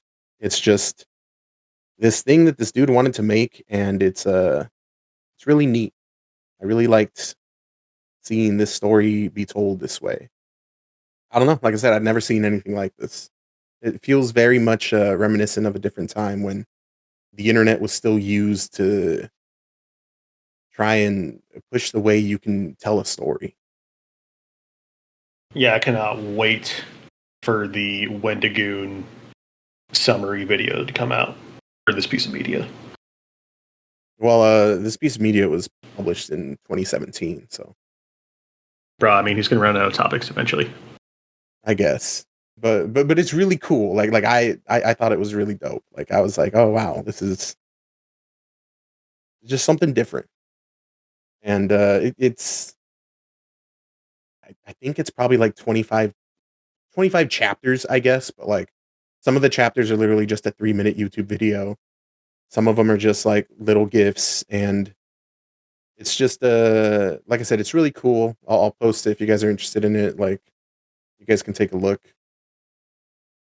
And I think he did a sequel to this in 2020, which I have not seen or read. And given the advancement of technology from, I guess, 2017, it also helps that these satellites are old ass satellites that have just been up in space for a while. So a lot of they don't have access to technology that we have now, even though it's that far into the future. So, yeah, it's just a completely different than what I normally consume type of media. So I figured I'd put that in here. It would make a good YouTube video for someone to fucking. There probably is YouTube videos on this topic. So and that was it. We did it, folks.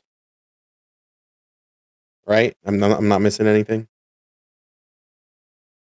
I don't think so. First of the year, back at it. Brand new knee, brand new me. How long that one take? Literally 2 seconds. I'm just a fucking improv mastermind. That's why I'm a good streamer. Well, yeah. Hopefully we actually keep it up monthly this time, and we'll see how it goes. Well, catch you guys next time. Bye. Backlog Boat 2026 forever. Please message somebody if you're gonna go hiking or camping. If you're a pussy.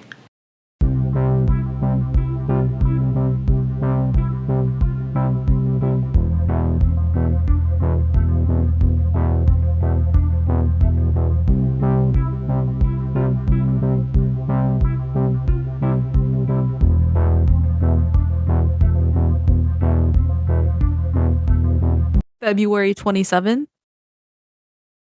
Is that the? I don't think I have any prior commitments. So I can now make this my current prior commitment. Really so true I mean, for me. that works for me. I feel like something happens February 27th. I just can't think of what. Not like something I have to do. Like I feel like something. Oh. Wait, is that when the new Resident Evil game drops? It might be. Which is fine. I'm not gonna fucking it. You can take time out of your busy Resident Evil schedule to fucking record this fucking podcast. Yeah, So yeah, you yeah. can That's have what I'm that in the saying. background. Yeah. Downloading. It is Resident Evil 9. It does come out February 27th. But yeah, that's fine. I'm not. It'll be okay. Yeah, that sounds good. Right then. You want to do the outro just so I can Yeah.